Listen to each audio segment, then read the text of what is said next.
Jiang Haoyi was just an ordinary 19-year-old high school student. His school life was simple. Wake up in the morning, head to school, and that was it. Haoyi liked living this way, a peaceful life where no one paid him much attention. It felt free and calm, and he thought it would be enough if things stayed like that forever. One day, while Haoyi was in class studying, a beautiful girl suddenly entered his classroom. Her name was Jia Zitao. The male students were shocked by her unexpected appearance. Everyone wondered why Zitao had come to their class and couldn't help but admire her figure. Out of nowhere, Zitao grabbed Haoyi's hand while he was daydreaming. Haoyi was stunned and couldn't understand why Zitao was holding his hand. To his surprise, Zitao looked embarrassed. She placed Haoyi's hand on her stomach and declared that she was pregnant with his baby. Haoyi was dumbfounded. He couldn't comprehend what Zitao was saying. His classmates immediately erupted in anger, shocked that someone like Haoyi could have wronged a girl like Zitao. Cameras flashed as they took pictures of him, and some even called him a scumbag. Everyone was in disbelief that Haoyi could do something so outrageous. Zitao claimed that Haoyi's baby in her belly was already 3 months old and asked if he could feel it when he touched her stomach. Furious, Haoyi told her to stop talking as if it were true. He demanded to know who she really was and why she was claiming to be pregnant with his child since he didn't even know her. His classmates didn't believe his protests. They were livid and even threatened him. Desperate, Haoyi pleaded for a chance to explain, but Zitao cut him off. She told him there was no need to explain anything because she and their baby trusted him.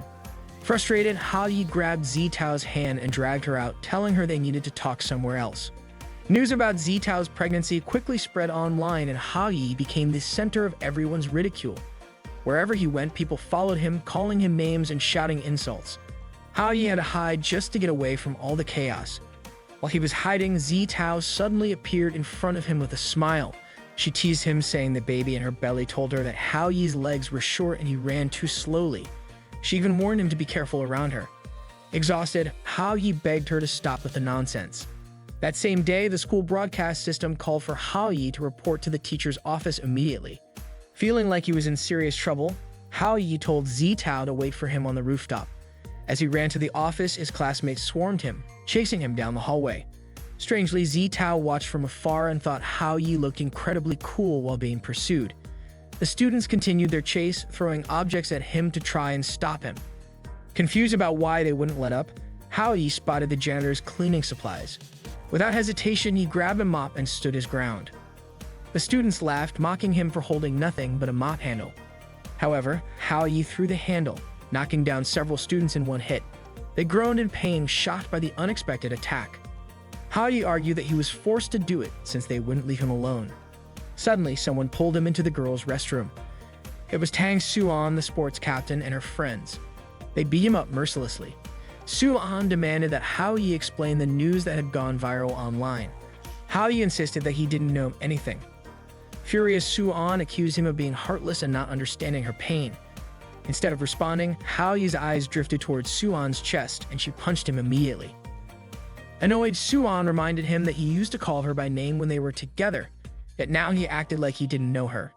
Her friends questioned why Suan never told them about Haoyi before.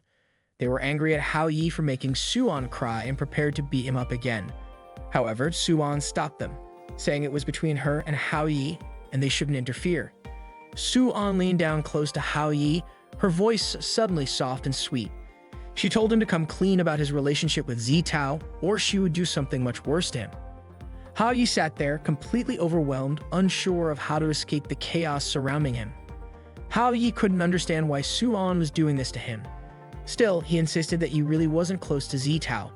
Hearing that, Suan hit Haoyi again. When the restroom door finally opened, Suan and her group walked out with Haoyi trailing behind them. Outside, the students were still waiting for him. Just as Haoyi stepped out, Lin Yuan, the smartest student in school, suddenly appeared, ran toward him, and hugged him tightly. Haoyi was bewildered, unsure of what was about to happen next. Yuan told Haoyi to come home with her because Xiao Hong and Xiao Ming missed him so much. Haoyi was completely confused. He had no idea who Xiao Hong and Xiao Ming were. Without warning, Yuan hit him with a book, calling him a traitor for cheating on her, even forgetting their 2 children. Just as Yuan was about to hit him even harder, Suan intervened, grabbing Yuan's hand in time. Suan declared that she was the only one allowed to do that to Haoyi. Annoyed, Yuan snapped back, saying that since the Earth was formed, Hao Yi was destined to be hers. Students around them started snapping pictures of the argument between Yuan and Suan. While they were busy fighting, Hao Yi saw an opportunity and bolted. One of the students quickly noticed him escaping and alerted the others that Hao Yi was running away. Hao Yi ran for his life, but no matter where he went, people were chasing after him. With no choice, he dashed up the emergency stairs and headed to the rooftop. Zitao was already waiting for him there. Meanwhile, the students continued to chase him up to the roof, followed closely by Yuan and Suan. Yuan stopped abruptly when she saw Zitao standing there. Suan, on the other hand, demanded that Hao Yi explain everything immediately. Feeling overwhelmed, Hao Yi was cornered by everyone, especially those three girls. He didn't even understand what was happening anymore. Desperate, Hao Yi shouted that he didn't know any of the three girls. He walked all the way to the edge of the rooftop and threatened to jump off to prove his innocence. However, the crowd, already furious with him, charged forward to grab him. Left with no other choice, Hao Yi let himself off the building. As he fell through the air, Hao Yi thought the nightmare would finally end and it would all be over. But to his shock, something strange happened. A mysterious force emerged from the sky. Everything around him froze, and Hao Yi realized that time itself had stopped. Suddenly, he saw a beautiful girl appear in front of him. She looked at him and said he seemed way too calm while falling. She had actually hoped he would wet his pants. The girl introduced herself as the goddess of love and immediately asked Hao Yi if he had ever eaten a love chocolate. Confused, Hao Yi was thrown off by her words. He wondered if she was referring to a cake he had eaten before. He remembered seeing a piece of cake on the rooftop, possibly left there by someone. Since it would have been a waste to leave it, he decided to eat it. The goddess of love explained that the chocolate cake he ate had the power to make anyone fall in love. If Hao Yi ate it with a girl, then that girl would fall in love with him. Hao Yi was horrified as he realized he had shared the cake with the girls, and now they were all after him. He couldn't believe something so ridiculous was happening to him. Still in disbelief, Hao Yi asked himself if the goddess of love really existed in this world. But there she was, right in front of him as he fell from the rooftop. The goddess of love introduced herself as Mai Tata, explaining that she was still in training. Tata told Hao Yi he didn't need to thank her, and cheekily added that he should enjoy the happiness of being surrounded by women. Frustrated, Hao Yi snapped at Tata, yelling that his peaceful life had been completely ruined because of her. He told her that if he hadn't run away, he might have been killed, or worse, expelled and forced to become homeless. Hao Yi felt like his life was over. Tata, unimpressed, called him dramatic and insisted that his problems weren't impossible to fix. As long as Hao Yi could fulfill their wishes, the magic would disappear and Hao Yi would finally be free from them. According to Tata, it was really simple. Suddenly, Tata caught a whiff of food and was distracted. Hao Yi, irritated, said that if it was so easy, she should do it herself. Time, which had been stopped, resumed once again. The students chasing Hao Yi were in disbelief that he had actually jumped off the building. They rushed to check below, but he was nowhere to be found. They kept searching. Suan was baffled about where Hao Yi could have gone. She looked around but still didn't find him, and in the process, she bumped into Yuan. The tension between Suan and Yuan flared again as their rivalry over Hao Yi grew. Meanwhile, Hao Yi was hiding behind a tree, catching his breath as he scanned for Zitao. He was worried something terrible might happen to her. He imagined Zitao crying over him, heartbroken that he had so many other women in his life, and wondering what would happen to the baby she claimed to be carrying. Zitao, still on the rooftop, was indeed crying. When Hao Yi finally reached her, panting, Zitao was shocked but relieved to see he was okay. Hao Yi told her to meet him somewhere tomorrow. Zitao smiled and teasingly asked if this meant he was asking her out on a date. The next day, Hao Yi took Zitao to a hospital for a checkup. As they sat in the waiting room, people gave them judgmental looks. Some whispered about how kids these days had no self-control and caused all sorts of problems. Zitao leaned on Hao Yi's shoulder, and Hao Yi, staring at her, realized how cute she looked up close. Zitao asked him to take her to get the test results. Before Hao Yi could respond, Zitao commented on how kind he was and said she was sure he would make a great dad someday. The doctor suddenly appeared with the results, confirming there was no baby in Zitao's stomach. Hao Yi was ecstatic to hear this. Zitao, however, was puzzled, insisting she had felt a baby inside her. She quickly concluded it was her fault and vowed to try harder next time to get pregnant. She even suggested they buy something to speed up the process, claiming she knew all about it. Hao Yi quickly changed the subject, suggesting they visit her family to clear things up. When they arrived at Zitao's house, Hao Yi was stunned. The place was a grand mansion, practically a castle. Servants greeted Zitao, addressing her as princess. That was when Hao Yi realized Zitao came from an incredibly wealthy family. Hao Yi couldn't wrap his head around why someone as perfect as Zitao wanted him to fulfill her wishes. Zitao told Hao Yi she would always remember this day as the day he came to propose to her. Hao Yi couldn't even fathom it. Even in his wildest imagination, he was still a loser. He silently acknowledged that his life was nothing but a mess. Zitao, on the other hand, said that even if her father rejected him, she'd still be happy because Hao Yi at least tried. A maid arrived to greet Zitao and asked who Hao Yi was. Zitao was about to call in her boyfriend, but Hao Yi quickly covered her mouth. He introduced himself as a close friend of Zitao's father instead. The maid greeted Hao Yi warmly. Hao Yi was taken aback to learn that Zitao lived alone. The maid explained that Zitao's father worked abroad and never returned home, and she pitied Zitao for it. Hao Yi then decided it would be better to leave since Zitao's father wasn't around. However, the maid insisted that Hao Yi stay, saying Zitao specifically asked him not to leave. Just then, one of Zitao's guards arrived with news from the school. The school had called and reported that a student named Hao Yi had kidnapped Zitao. Hearing this, Hao Yi began sneaking out of the house, trying to make his escape. The maid said that Hao Yi's name sounded familiar to her. Zitao's guards, however, were furious at Hao Yi and prepared to beat him up. Hao Yi pleaded with them, insisting that they had misunderstood the situation, but the maid urged them to attack him anyway. Hao Yi ended up getting severely beaten. Zitao arrived just in time and ordered her guards to release Hao Yi, declaring that she and Hao Yi were in love. The guards hesitated momentarily, but one of them scoffed and said that if Zitao truly loved someone like Hao Yi, the world might as well be ending. He instructed the others to finish Hao Yi off. Once again, Hao Yi was brutally attacked. Zitao shouted that she didn't care if Hao Yi was poor or unemployed. Even if the best he could do was support her as a scavenger, she would still marry him. Despite her words, the guards showed no mercy and continued to pummel Hao Yi. Through her tears, Zitao vowed to try harder next time, even though she wasn't pregnant anymore. She encouraged Hao Yi to give it his best tomorrow as well. Hearing this, the guards became even more enraged and intensified their assault on Hao Yi. Zitao finally pleaded with them to stop torturing Hao Yi. By now, Hao Yi had been thrown against a wall and gasping for air, begged Zitao to stop talking. Zitao quickly pulled Hao Yi to his feet and dragged him into her room, slamming the door shut behind them. The guards pounded relentlessly on Zitao's door, demanding to know what Hao Yi was doing inside. Zitao refused to open it and declared that her love for Hao Yi was pure and true. Hao Yi panicked, clamped his hand over Zitao's mouth, begging her to stop shouting. The guards outside kept banging on the door, warning Zitao not to fall for Hao Yi's tricks. Meanwhile, Hao Yi let out a frustrated sigh and accidentally noticed an old calendar sitting on Zitao's desk. On the calendar was a note marking the best day ever, the day she had lunch with her father. The guards continued to hammer on the door, while the maid called Zitao's father to report the incident. However, her father brushed it off, saying it didn't matter as long as Zitao was safe.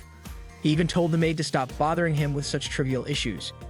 In a sudden burst of determination, Hao Yi flung the door open and snatched the maid's phone. He yelled into it, declaring that he was the one who had kidnapped Zitao and daring her father to come meet him. The guards, surprisingly impressed by Hao Yi's courage, decided to prepare a meal for him so he wouldn't be hungry when meeting Zitao's father. Not long after, 2 helicopters landed in the yard and several cars arrived to secure the property's entrance. Hao Yi braced himself, convinced that wealth could only be achieved through hard work. He knew he had come too far to back down now. Zitao's father finally arrived at the house, greeted with reverence by the guards as they lined up to welcome him. Zitao's father arrived in front of his house with his subordinates, and all the bodyguards respectfully greeted him. Hao Yi could feel the intimidating aura emanating from Zitao's father. Zitao's father remarked that Hao Yi was quite bold for summoning him. He then ordered his subordinates to keep an eye on Hao Yi. Hao Yi, feeling relieved that perhaps nothing would happen, quickly had his hopes dashed when Zitao's father commanded his men to teach Hao Yi a lesson. Once again, Hao Yi was surrounded and beaten up. Zitao tried to intervene, telling her father that Hao Yi was innocent. She showed him the results of her checkup, proving that she wasn't pregnant. This made Zitao's father stop his men, and he turned to Hao Yi, asking about his true intentions. Hao Yi then asked if he hadn't claimed to have kidnapped Zitao, would Zitao's father have come home to see her at all, or would he have just continued forgetting about her? Zitao's father was shocked by Hao Yi's words, and Zitao herself was deeply moved. Hao Yi continued, explaining that Zitao still needed her father, but her father couldn't see that. While Zitao's father had given her a luxurious house, personal bodyguards, and servants, and ensured she never went hungry, was that really what Zitao wanted? Hao Yi passionately argued that what Zitao truly desired was her father's love. Did you ever give her that love? Hao Yi shouted. Zitao was overwhelmed with emotion at Hao Yi's words. Zitao's father, furious, grabbed Hao Yi by the collar and yelled, "What do you know about love? Do you think money grows on trees?" Hao Yi pleaded with him to stop hurting his own family. He then showed Zitao's father a calendar from the previous year, marked as Zitao's best day. It made her father remember a joyful moment they'd shared together during a simple lunch. It dawned on him that what Zitao wanted most was to be with him. To others, that moment might not have seemed like much, but to Zitao, it was her biggest dream. Hao Yi asked Zitao's father to think it over. Even the maids and bodyguards were moved to tears by Hao Yi's sincerity. They praised him, saying he was a truly good person. Hao Yi then said his goodbyes, running off quickly in an attempt to escape. However, it turned out he was just running in circles and ended up right back where he started. Zitao caught up to him and placed a hand on his shoulder. Confused, Hao Yi asked how she caught up so fast. Zitao replied that she had simply taken the back door. Zitao thanked Hao Yi and kissed him, but suddenly, she disappeared. Hao Yi was stunned and wondered what had just happened. Had Zitao vanished? Out of nowhere, Tata appeared, explaining that Zitao hadn't disappeared. Instead, her magic had worn off. Tata congratulated Hao Yi for fulfilling Zitao's wish. Meanwhile, Zitao lay asleep in her bedroom. Her father approached her and asked if she'd like to have lunch with him. Tata admitted she was surprised Hao Yi resolved everything so quickly. Hao Yi grumbled that he simply hated overly complicated problems. He left in a hurry, muttering that his life had nearly ended because of Zitao, but was thankfully resolved in just 2 days. At least he didn't have to see Zitao sad anymore. Tata smiled at Hao Yi's seriousness. The next day, on his way to school, Hao Yi tripped and found a flyer that featured him being sought after as Yuan's husband. Flyers were scattered everywhere around the school. Hao Yi was dumbfounded and wondered what on earth was happening now. He didn't know when all this trouble would finally end, and even compared himself to the legendary king of a harem who achieved eternal happiness, if only that were true for him.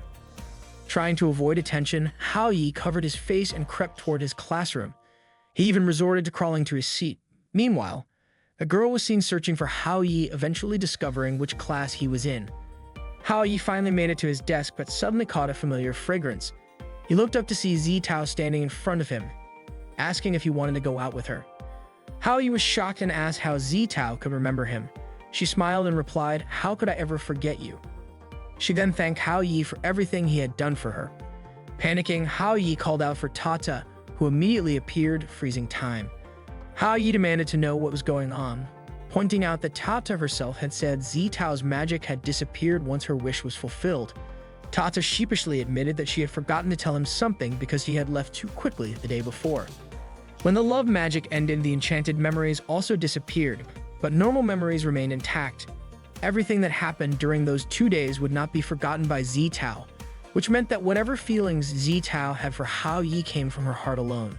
Before Hao Yi could complain to Tata about all the trouble, Tata suddenly disappeared and time resumed as normal.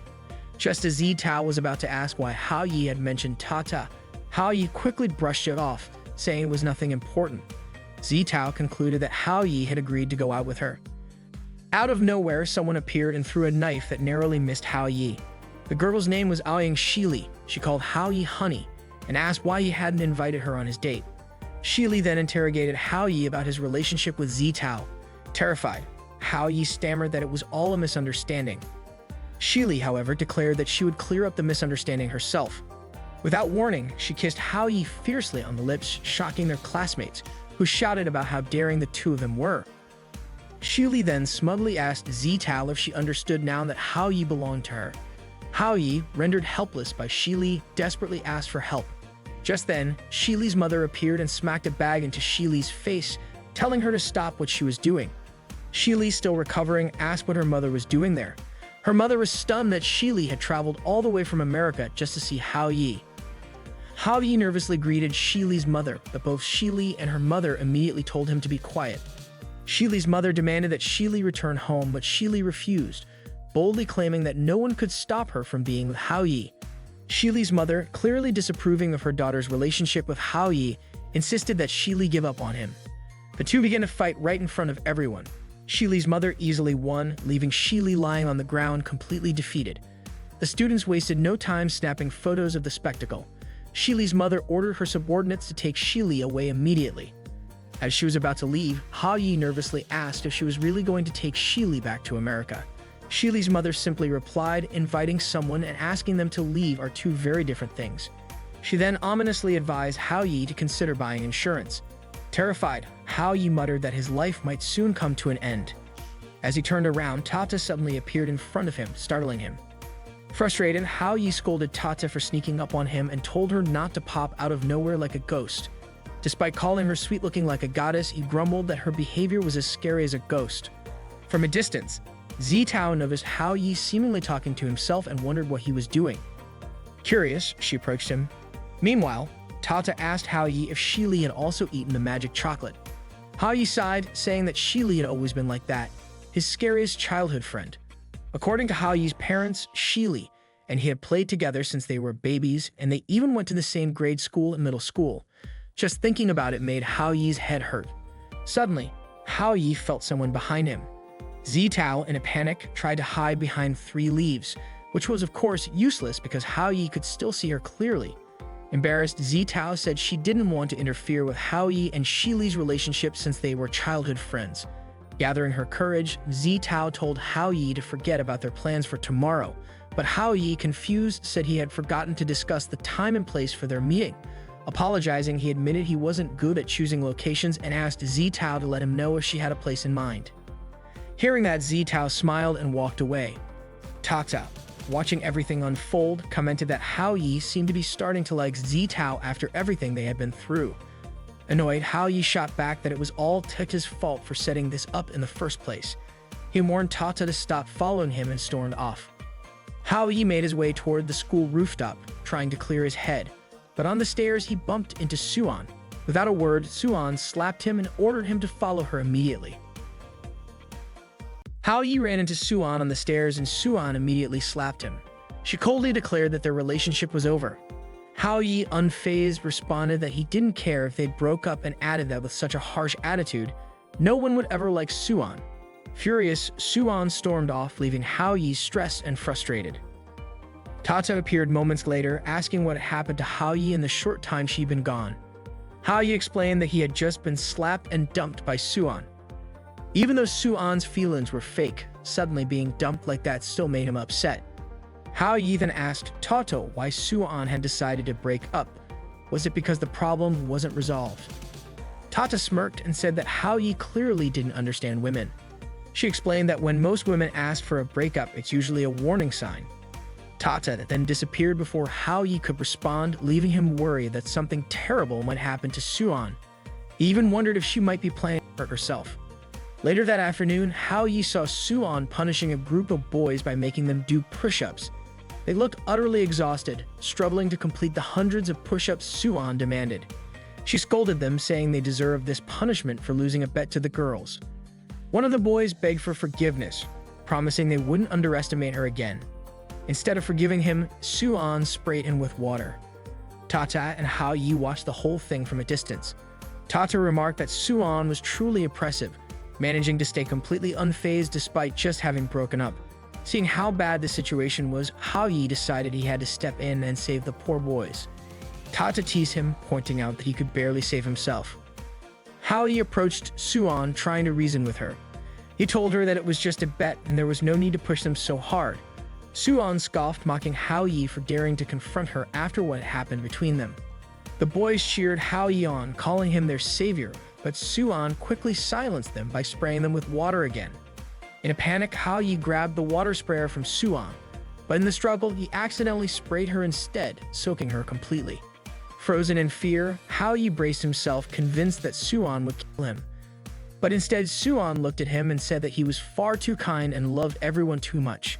She finally realized why Hao Yi couldn't stay loyal. With that, Suan turned and walked away. The boys, now free from Suan's punishment, celebrated Hao Yi's arrival. They couldn't believe he had the courage to stand up to her, considering how terrifying she was. Suan, meanwhile, headed to the bathroom to clean up. As she washed, she couldn't stop thinking about Hao-yi, muttering to herself that he was trash who didn't deserve her love. Determined to move on, she told herself that everything was over and tomorrow would be a fresh start. The next day, Hao-yi overslept and woke up to find Shili lying on his bed. Shocked, he asked what she was doing in his room. Shili, unfazed, called him honey and told him to get up already. She asked why he was in such a hurry since it was Sunday. Then she playfully asked if Hao-yi had a date to go on. Hao-yi replied that he planned to buy some books and finish his school assignments. Hearing that, Shili left the room and locked the door behind her. Panicking, Hao-yi shouted that he didn't want to be trapped in his room on the day of his first date, but Shili calmly told him to relax and stay at home. In the living room, Shili ran into Hao-yi's parents. They asked where Hao-yi was, and Shili told them that he wanted to stay home and study. She also claimed that Hao-yi had asked her to buy some books for him. To ensure her plan worked, she asked them not to unlock Hao-yi's door. Hao-yi's mother, clearly suspicious, turned to her husband and said that their son was being seduced and asked why he wasn't advising him. Hao-yi's father shrugged it off, saying it wasn't such a bad thing to have a girl taking care of him. Annoyed, Hao-yi's mother compared him to Yun and scolded him for being so careless. Trying to change the subject, Hao-yi's father commented on how good the tea tasted. Meanwhile, Hao-yi pounded on his bedroom door, shouting for someone to let him out, but no one responded. Desperate, he climbed out the window and tried to sneak along the building's ledge. As he passed by the neighbor's window, the young child inside started crying and accused Hao-yi of being a pervert sneaking around. Hao-yi, exasperated, yelled back that he wasn't a pervert. He just needed to borrow their door to escape. Meanwhile, Zitao was still waiting for Hao-yi at the place they had agreed to meet. She had been waiting for quite a while and suddenly began to feel worried, especially since she couldn't stop thinking about the time Shili kissed Hao-yi in class the day before. She remembered how Shili had declared that Hao-yi belonged to her, and the fact that Hao-yi and Shili were childhood friends only made things worse. Zitao started to believe their meeting was no longer happening. Out of nowhere, Hao-yi came running toward her, apologizing for being late because of everything that had happened at home. Zitao smiled and said it was okay, adding that she had just arrived as well. She then invited Hao-yi to have some tea with her. Hao-yi didn't expect Zitao to invite him for something as simple as tea. He had secretly hoped that she called him out to confess her feelings. Zitao, on the other hand, felt nervous and unsure whether she should say something. She was completely flustered, not knowing what to say because it was her first time going on a date with a guy. Her heart was pounding so hard that she worried Hao-yi might notice. Suddenly, Hao-yi placed his hand on Zitao's forehead to check if she was sick because her face had turned red. Without realizing it, their faces were so close that they found themselves staring straight into each other's eyes. Surprised, they quickly pulled back. Hao-yi apologized and Zitao, blushing even more, said that she was fine. Both of them looked away awkwardly, trying to hide how embarrassed they were. Out of the blue, Hao-yi remembered that there was an anime and manga festival happening that day. He excitedly asked Zitao if she wanted to check it out with him. Hearing that, Zitao smiled brightly and agreed. Meanwhile, Shili returned to Hao-yi's room, bringing him the books she had promised. But when she got there, she found the room empty. Thinking that Hao-yi was playing hide and seek with her, Shili muttered that she wouldn't let him win. At the festival, there were tons of visitors gathered around taking pictures of 3 cosplayers. They were chatting in a way that sounded like they were mocking Suan. It seemed like they didn't like her very much. As Zitao and Hao-yi walked past, many visitors turned to stare at Zitao, captivated by her beauty. Zitao really wanted to hold Hao-yi's hand, but she couldn't bring herself to do it. Hao-yi also wished Zitao would hold his hand, and for a moment, he thought about taking the initiative himself. But the crowd was too overwhelming, and the moment never felt quite right. Suddenly, a group of people came rushing through, shouting Suan's name. The crowd was so frantic that they bumped into Zitao, who nearly fell. Thankfully, Hao-yi quickly caught her before she hit the ground. Hao-yi was shocked to see that all these people were flocking to take pictures of Suan, the same Suan who had dumped him just the day before. At the festival, Suan looked incredibly sweet and charming, completely different from the strong and brash version of her at school. When Suan turned around and noticed Hao-yi standing there, she froze in shock. She hadn't expected to see him at the festival. At the Anime and Manga Festival, Suan was cosplaying when she suddenly spotted Hao-yi arriving at the event. She wanted to chase after him, but the large crowd of visitors taking pictures of her made it hard to get away. Eventually, Suan managed to approach Hao Yi and immediately asked why he came to the festival. Was it just to make fun of her? Out of nowhere, Zitao called out to Hao Yi, saying that the visitors at the festival were really scary. They kept taking photos, which made Zitao anxious. Suddenly, Suan noticed some of her sports club members at the festival, so she quickly grabbed Hao Yi and Zitao to move them somewhere else. In the middle of the situation, Suan had no choice but to flash a sweet smile at the visitors, calling out her name. The crowd nearly fainted from how adorable she looked. Meanwhile, Shili had just arrived at the festival entrance. She was carrying a sword, and the visitors were in awe, thinking she was a cosplayer because she looked so cool. However, Shili wasn't there for fun. She came looking for Hao Yi, knowing he couldn't escape her. Suan pulled Hao Yi and Zitao into a room to avoid being seen by her sports club members. Hao Yi teased Suan, saying he didn't expect her to enjoy cosplay and that it actually suited her. Suan got annoyed, snapping back that Hao Yi was still making fun of her. Hao Yi denied it, saying he wasn't mocking her, he was complimenting her. Suan then covered Hao Yi's mouth and grumbled that she wouldn't be hiding like this if it weren't for him. Hao Yi asked why she needed to hide since she looked cute. Hearing this, Zitao began to think that maybe Hao Yi had a thing for cat costumes. Suan then admitted that she didn't actually like doing this. Ever since she started school, the girls in their class were constantly harassed by the boys. At first, the boys were just staring at the pretty girls. But then two girls who weren't particularly attractive and were more muscular showed up. The boys immediately chased those two girls away. They didn't stop there. The boys continued to bully them, calling them ugly and claiming they were full of viruses. The two girls were insulted, splashed with water, and treated like trash. They ended up crying because they couldn't stand the bullying anymore. Seeing this, Suan was furious and immediately stepped in to teach the boys a lesson. She fought off the boys, which left the two bullied girls amazed. Suan then asked them if they didn't want to fight back. The two girls said Suan was incredible and that they wanted to follow her. From that day on, Suan protected the girls at school. Everyone started to see her as a role model, so she couldn't let them see her in cute outfits like this. If they ever did, they'd feel disappointed, thinking she was just messing with them. They would probably abandon her, leaving her completely alone. Hao Yi pointed out that even though Suan's intentions were good, she was still hiding her true self from others. He told her that she should show people who she really was instead of living in hiding like this. Suan shot back, saying someone like Hao Yi would never understand her feelings. She then called him a Capricorn and added that she absolutely hated him. Confused, Hao Yi asked what being a Capricorn had to do with anything. Suddenly, an announcement came over the loudspeaker saying that the 12th River City Women's Competition was about to start. Zitao quickly reminded them that the cosplay competition seemed like it was starting soon. However, Suan said it was pointless because the competition required 3 participants to enter.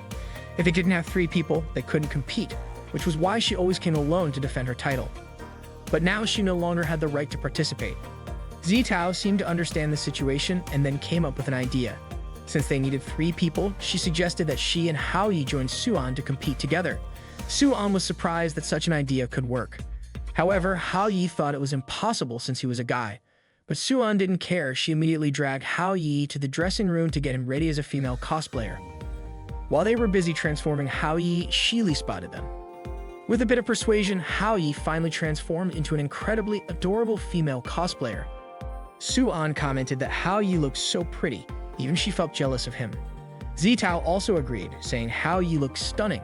When Hao Yi stepped out of the dressing room and saw himself in the mirror, he was completely shocked by his appearance. He practiced greeting the visitors with cute gestures and introduced himself as Gai. However, he couldn't help but feel disgusted with himself for acting that way.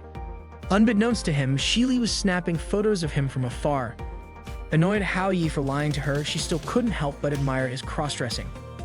She thought it was so cute that she could just eat him up in one bite. Shili decided she had a new plan to have some fun with Hao Yi. Suddenly, Suan burst into tears after discovering that the outfit she planned to wear for the competition had been torn. Zitao wondered who could have done something so cruel to Suan. Hao Yi recalled that there were people who didn't want Suan to win, so they resorted to dirty tricks like this. Hao Yi asked Suan why she didn't just wear another outfit since this one was ruined. However, Suan misunderstood him, thinking he was implying that someone like her wasn't suited to wear something like that. Hao Yi immediately clarified that he didn't mean it that way, but Suan, now upset, snapped that she didn't need his pity. She cried and ran off, leaving Hao Yi calling after her, but he couldn't stop her. The ones who ruined Suwon's outfit were the same girls who had been gossiping about her in the lobby earlier. They had planned this sabotage so they could win the competition themselves. Haoyi asked Zitao if Suwon's outfit was expensive. Zitao explained that the first time Suwon won, it was because she wore a costume she had made herself, which was irreplaceable to her. Suwon dropped the torn outfit and ran outside. Haoyi finally understood why Suwon was so determined to protect her secret. She was very careful about how others saw her. At that moment, Suwon seemed to have lost the will to fight back, but what mattered most was that they still needed to participate in the competition and win it. While in the bathroom, Haoyi tried to recall what a cosplayer needed to do. First, introduce themselves, then showcase their unique appeal as the main attraction. He still hadn't found Suwon, and Zitao hadn't managed to find a suitable outfit yet. It seemed like Haoyi would have to go on stage first. Suddenly, Tata appeared, startling him. Haoyi reminded her that she was in the men's bathroom. Tata nonchalantly asked if Haoyi was having trouble. Haoyi asked her how he could win the cosplay competition and surprise everyone. An idea popped into his head as he thought about the concept of surprises, and he stared at Tata. Feeling awkward under Haoyi's gaze, Tata squirmed uncomfortably. The Anan cosplay competition for women finally began, and Haoyi, now introducing himself as Yai, had to go first. He felt a little nervous because the crowd was huge. Some girls mocked the silly name he used, asking if his stupid disguise was aiming for first place. They jeered at him, making fun of his efforts. Determined, Haoyi reassured himself that he could do this. As he stepped onto the stage, he felt incredibly nervous under the stares of the audience and the constant flash of cameras. He tried to greet them, but in his nervousness, he tripped and fell. The crowd erupted into laughter, calling him useless and pathetic. Haoyi froze for a moment, but then suddenly put on the cutest face he could muster, smiled sweetly, and told them to stop yelling at him. The entire crowd was stunned. They immediately started praising him, exclaiming how adorable he was. In an instant, they all fell for Haoyi's charm. The girls who had mocked him earlier realized that the competition wasn't just about scoring points. Popularity was what truly mattered. Haoyi had managed to win the crowd over. He promised himself that next time he'd do even better and left the rest to Suwon and Zitao. He wasn't going to give up. Meanwhile, Tata was searching for Suwon, but she was having a hard time because everyone at the event looked so similar. Zitao was still running around frantically, trying to find where Suwon had gone.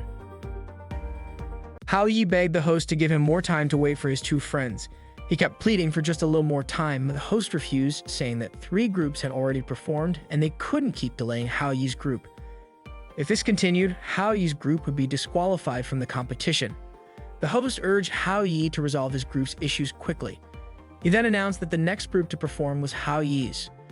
Haoyi stepped onto the stage and stood frozen for a moment, prompting the host to ask why he was just standing there. The crowd started chanting Suwon's name over and over. From above, Suwon could see Haoyi. Gathering his courage, Haoyi finally spoke up to calm everyone down. Then he began to sing in his cutest style. The audience loved it, but they continued shouting for Suwon, demanding that she appear on stage. Hearing the crowd scream for Suwon made Haoyi stop singing. Backstage, the 3 cosplayers who had sabotaged Suwon's costume were watching Haoyi perform.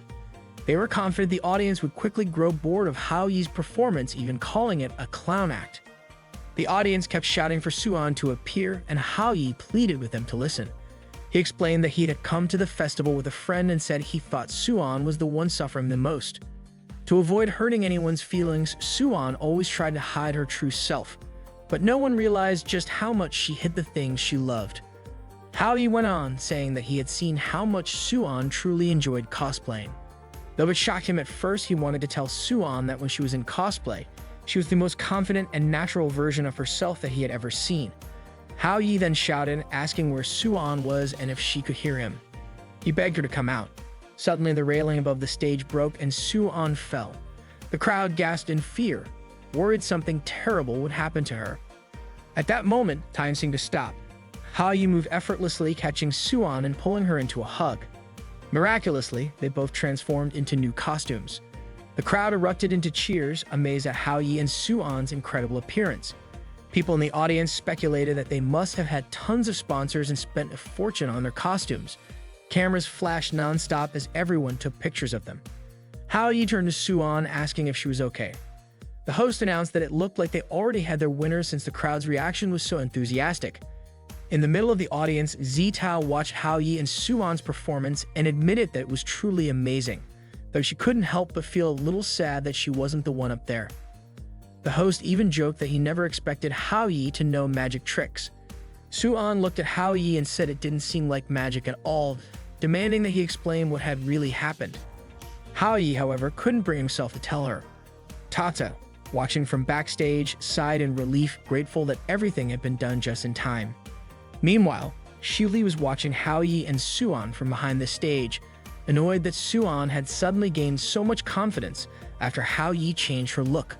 Calling Suan slag, Shili muttered that she wanted to cut Suan in half. Suddenly, Shili overheard some girls talking about Suan. They were surprised Suan had still performed even after they had torn her costume. They admitted that Hao Yi looked really cute and even discussed inviting Hao Yi to join their group next time. They couldn't stop gushing about how sweet Hao Yi was. Hearing this, Shili grew furious. Realizing that these girls were planning to steal Hao Yi, she decided to teach them a lesson. In the dressing room, Suan was visibly exhausted after the competition. Hao Yi asked her if she was okay, reminding her that they had won.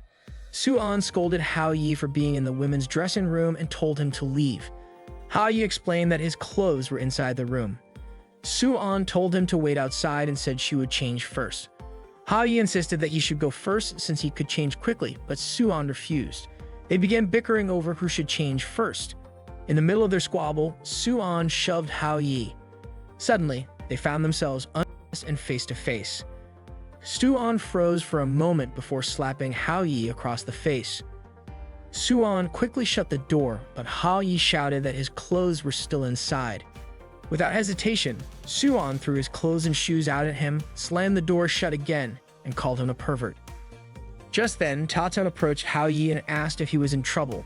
Frustrated, Hao Yi snapped at her, asking how she could even ask such a question. After all, wasn't she the one who had caused all this mess? Tata froze in shock, only to realize Hao Yi was undressed. Embarrassed, she covered her eyes and told him to get dressed quickly out of respect for the goddess who had helped him. Hao Yi, still annoyed, blamed Tata for not warning him that the outfit would disappear after some time. Apologetic, Tata admitted she wasn't very skilled with magic and often made mistakes when nervous. She confessed she had the lowest rank among all her peers. Hao Yi softened and reassured Tata that it wasn't her fault. He admitted that if she hadn't shown up at the right moment, he wouldn't have been able to save Suan. Hao Yi then thanked Tata, acknowledging that it was thanks to her always watching over him. Tata found herself marveling at how strange humans could be. Zitao then approached Hao Yi, inviting him to head home. Hao Yi suddenly realized he had forgotten about her entirely. He asked if Suan would be joining them on the way back, but Suan told him to go ahead without her. Curious, Suan asked why Hao Yi would even consider inviting her to walk home with him. Little did she know 3 girls who had earlier sabotaged her outfit were trapped inside the wardrobe where she had changed. Apparently, Shili had locked them in there. Meanwhile, Hao Yi only escorted Zitao as far as the station because he had something else to do. Zitao assumed it must be related to Suan. Before parting ways, Zitao thanked Hao Yi for walking her to the station, saying she had a wonderful day. As she left, Hao Yi found himself thinking about how considerate Zitao was. Still, his mind wandered back to Suan. How was she doing? As Suan walked out of the building alone, Hao Yi suddenly called out to her. She turned around, scanning for the source of the voice. Spotting Hao Yi by himself, Suan asked where Zitao was. Hao Yi explained that he had sent Zitao home without him because there was something he wanted to talk about with Suan. Surprised, Suan asked if Hao Yi felt sorry for her. Without missing a beat, Hao Yi invited Suan to come over to his place and stay the night. Furious, Suan slapped Hao Yi across the face and called him a pervert. She ran off, shouting that she didn't want to talk to him ever again. As he rubbed his cheek, Hao Yi realized that the love spell on Suan must have worn off now that his wish had been fulfilled. Still, he wondered when Suan would ever show her true self. That night, Hao Yi arrived at a woman's house. When she opened the door, she immediately commented on how long it had been since Hao Yi had visited, especially at such a late hour. Smiling, she invited him inside. That night, Hao Yi went to the home of his teacher, Jiran. Ran opened the door and commented on how long it had been since Hao Yi last visited her, especially considering it was already late at night. She invited Hao Yi in and he asked if she was also staying up late. Hao-yi was startled when he saw Ron's revealing outfit and asked if she could wear something a bit more modest. Rain responded by asking what exactly Hao-yi was worried about, especially since it was just the two of them in the house. It became clear to Hao-yi that Rain hadn't changed at all. Rain's house was a complete mess, filled with trash from food and drinks. Hao-yi couldn't believe how long it had been since Ron last cleaned. He was suddenly shocked to see a bride lying on a chair. He thought to himself that it was no wonder Ron was still single.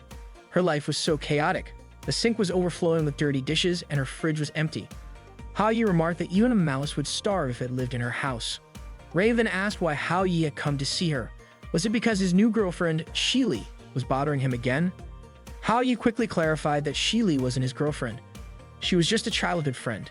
When they were kids, Shili used to cry because Hao-yi was always better at everything, even though she tried her best, but still couldn't surpass him. To comfort her, Hao-yi told Shili she would definitely do better one day. A few days later, Hao-yi noticed something strange about Shili. He was puzzled as to why she kept chasing him and hitting him. Shili yelled at him, accusing him of lying to her. Hao-yi had told her that her grades would surpass his, but reality didn't match his words. Frustrated, Shili demanded Hao-yi tear up his exam papers so they could compete on a level playing field again. Of course, Hao-yi refused and chose to run away instead. This made Shili even angrier with him. In middle school, Hao-yi's grades remained higher than Shili's, which annoyed her to no end. She started hitting him again and even threatened him not to upset her further. Since then, Hao-yi decided to intentionally let Shili win. Shili was delighted by her victories, and the two of them managed to get through middle school without further problems. However, during summer classes, Shili shouted from outside the classroom, saying she didn't care if Hao-yi's grades weren't as good as hers. She wanted him to go to America with her, and she would cover all the expenses. Hao-yi opened the classroom window and told Shili to stop as he had no intention of going with her. The other students gathered around, curious about the commotion. Shili suddenly proposed a bet. If her grades were better than Hao-yi's in the next exam, he would have to go to America with her and attend school there. In the following exam, Hao-yi achieved the highest score. His classmates were surprised by his sudden improvement. Shili confronted him and asked if he hated her or if he truly didn't want to go to America with her. Hao-yi assured her it wasn't like that and asked her not to misunderstand. Shili started crying and walked away. Hao-yi couldn't help but wonder if Shili's life was more difficult than he realized. Ray then asked if Hao-yi was tired of always letting Shili win. Hao-yi replied that in the next exam he would try even harder, and if there was anything he didn't understand, he would call Ran for help. Ran was shocked, saying it had been a long time since she'd seen Hao-yi so serious. She offered him a drink, which he accepted. That same night, Zitao wanted to send a message to Hao-yi but couldn't decide what to write. Suddenly, Hao-yi messaged her first. Zitao felt touched by Hao-yi's thoughtfulness. Even though she was happy that Hao-yi had helped Suan, she secretly wished she could have Hao-yi all to herself. Meanwhile, a drunk Ron started getting closer to Hao-yi. He told her to stop acting wild because it wasn't funny at all. He explained that he came over because of a friend. Hearing the word friend, Rain began to wonder if Hao-yi had someone else in mind. She mentioned that Hao-yi was quite attractive, and because he was kind and friendly, it wasn't surprising if he had made girlfriends. Hao-yi asked her to stop saying nonsense, especially since he considered himself a loner. Rain eventually fell asleep from drinking. The next morning, when Hao-yi was about to leave, Rain intentionally called out to him loudly, referring to him as darling. Everyone nearby started gossiping, calling Hao-yi a shameless young man, assuming he was in a relationship with an older woman. Frustrated, Hao-yi ran away to avoid further embarrassment. That day, Suan was leading a training session with her sports club members. Her leadership style had softened a bit compared to before. Two male students noticed the change, commenting on how Suan had looked intimidating and stern during practice just the week before. Suddenly, Suan approached them, noting how energetic they seemed. Without warning, she punished them by assigning them an extremely heavy weight to lift. Everyone cheered for the two male students as Suan encouraged them, saying that since they were training with the girls, they needed to set a good example. The boys muttered that Suan's idea of encouragement was more like torture. Suan overheard them, smirked, and playfully tickled one of them before patting his back and telling them to give it their all. Hao-yi then arrived looking for Suan. Without hesitation, Suan dragged Hao-yi outside. Hao-yi asked why she was pulling him away. Suan replied that they had already broken up and it would be awkward if others saw them together. She suggested they talk elsewhere. Out of the blue, Hao-yi announced that he wanted to challenge the entire club to a bet. He explained that he would compete against anyone in the club, and the loser would have to fulfill the winner's request without question. Hao-yi then laid out the rules. if any of them outperformed him in the upcoming midterm exams, they would win. Suan's friends were confused about why Hao Yi was dragging them into it. Hao Yi continued, adding that if he didn't get the highest score in the school, they would also win. He teased Suan, asking if those rules weren't already in her favor. The male students thought Hao Yi was crazy, calling it academic suicide, especially since Lin Yuan was ranked first in the school. Hao Yi asked who among them would step up to protect Suan. Suan was baffled by Hao Yi's logic. It was clear he would lose, especially since one of her subordinates, Xiao Xu, was in the school's top 10 rankings. Suan's friends urged her to accept the challenge, promising they would back her up. Suan reluctantly agreed. Hao Yi left, saying he would return in a week. From that moment on, Hao Yi focused entirely on studying. Later, Hao Yi was studying in the library and Zitao happened to be there too. She overheard some students talking about Hao Yi, saying he had made a bet with Suan. They mentioned that if Hao Yi didn't get the top score, he might even get expelled, which was why he was so determined to study. Suan observed Hao Yi from behind a bookshelf, still unsure of what was going through his mind.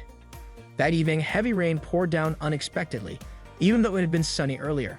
Hao Yi, still studying, decided to go to bed early to prepare for the exams the next day. As he moved to close his window, he noticed Shili standing outside in the rain. Without hesitation, he grabbed an umbrella and went downstairs to meet her. Seeing Hao Yi, Shili ran toward him and hugged him tightly. She confessed that someone had insulted her again and asked if she was a disappointment despite her efforts to change. Hao Yi understood how Shili felt. He assured her that she wasn't a disappointment and embraced her, telling her to stop dwelling on negative thoughts. That morning, Hao Yi was on the train heading to school. Still groggy from the night before, he recalled how he had escorted Shili home. Shili's mother had thanked him, explaining that Shili had been unwell lately and she couldn't let her go to school alone.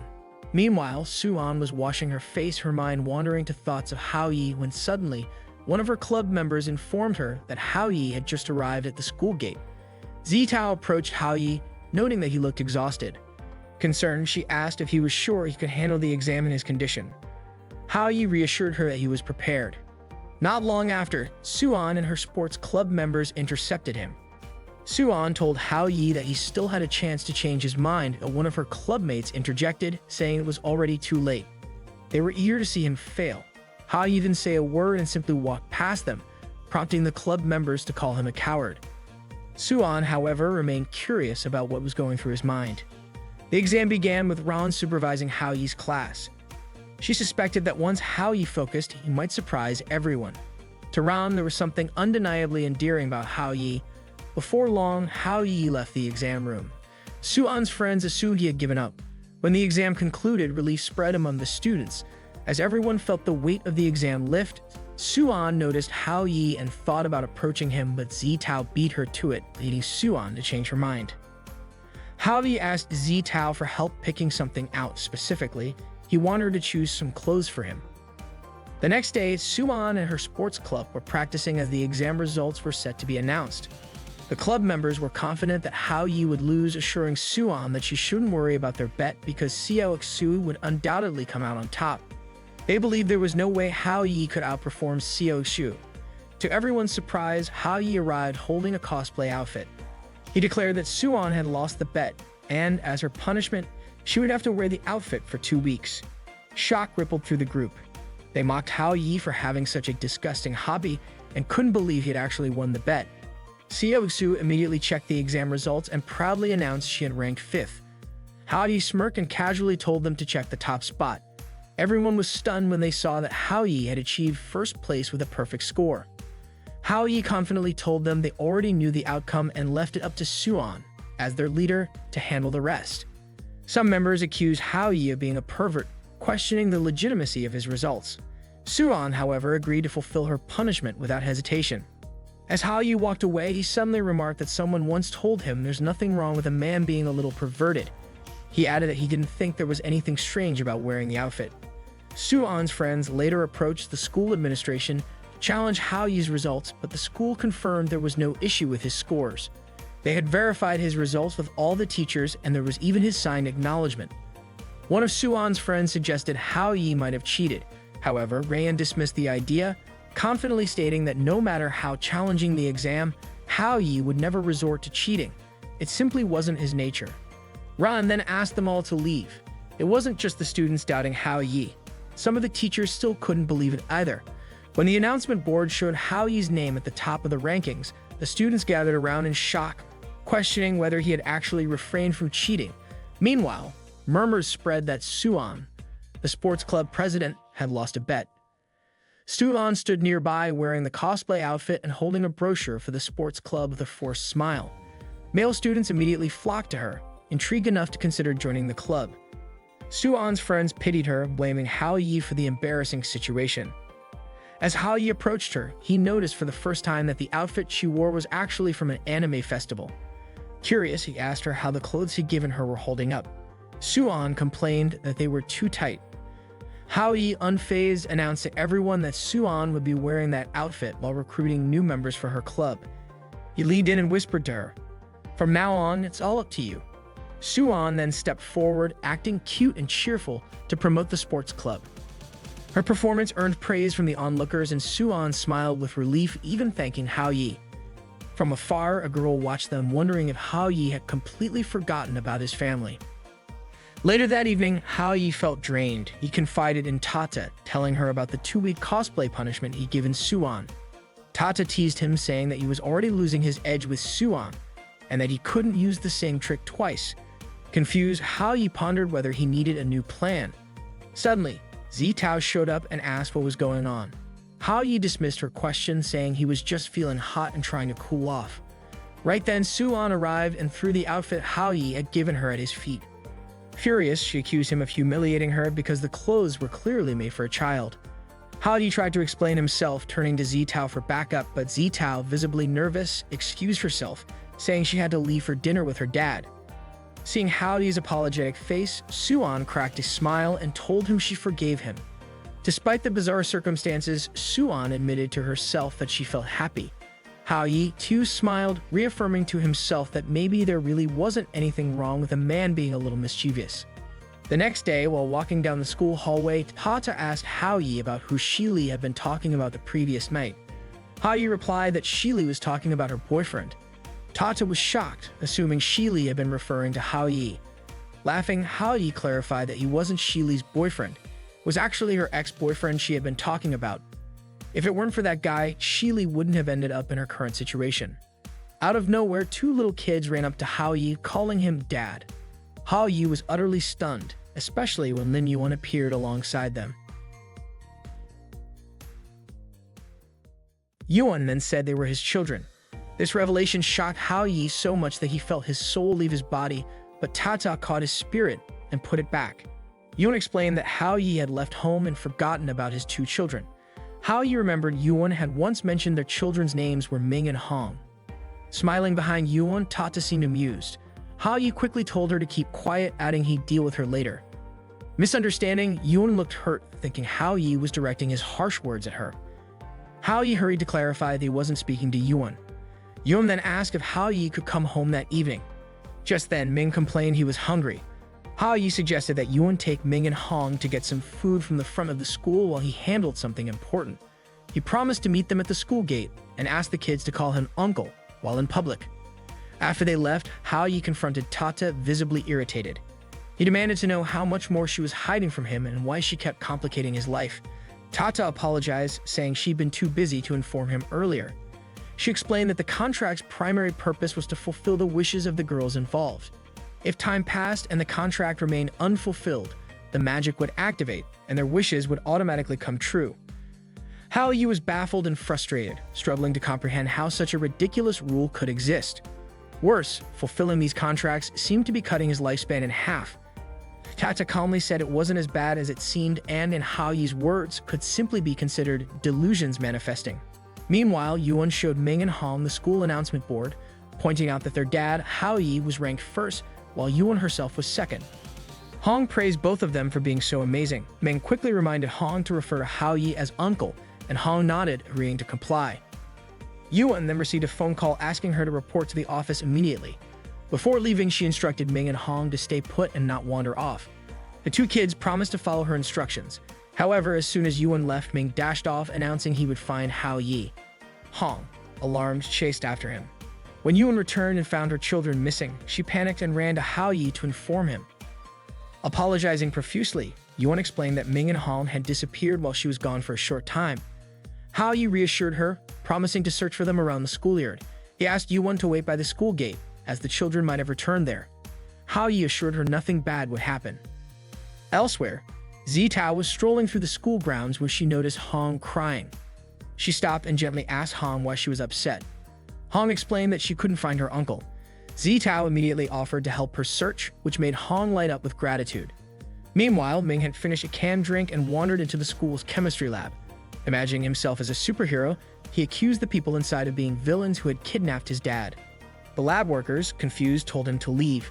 But in Ming's mind, this was a battle against evil. He hurled marbles at them, one of which hit a chemical flask, causing a reaction. To Ming, this was a triumphant explosion signifying his victory. Afterward, Ming slid down the staircase railing, gleeful about his imaginary success. At the same time, Hao Yi was searching frantically for Ming. The school's operator spotted Ming on the CCTV and was shocked to see a child wandering around campus. They broadcasted an announcement about the child's presence, catching Hao Yi's attention. Two students walking nearby were discussing the announcement, and Hao Yi asked if they'd seen where the child had gone. They pointed him in a direction, and Hao Yi hurried off to search. Ironically, Ming passed right behind him while he was looking elsewhere.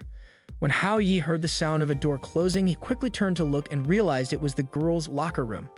Hesitating, he peeked inside, spotting Ming hiding under a table in the middle of the room where several girls were changing. Hao Yi wanted to go in and get Ming out, but he feared being attacked again for looking like a pervert. He even considered leaving Ming there, trusting that a little kid like him wouldn't do anything wrong. Suddenly, a hand tapped Hao Yi on the shoulder, startling him. It was Tang Xuan, who immediately demanded to know what he was doing sneaking around. Without waiting for an explanation, she punched him. Meanwhile, Zitao offered Hong a drink and learned that the uncle Hong was searching for was Hao Yi. This revelation delighted Zitao because it gave her another reason to approach him. She invited Hong to continue searching together, but their attention was caught by a group of students gossiping about Hao Yi causing trouble in the gym. Worried, Zitao decided they needed to check it out. Back in the locker room, Hao Yi had been caught peeking and was now surrounded by angry girls. He tried to explain, saying the situation wasn't what they thought, but Suan interrupted him, demanding an apology.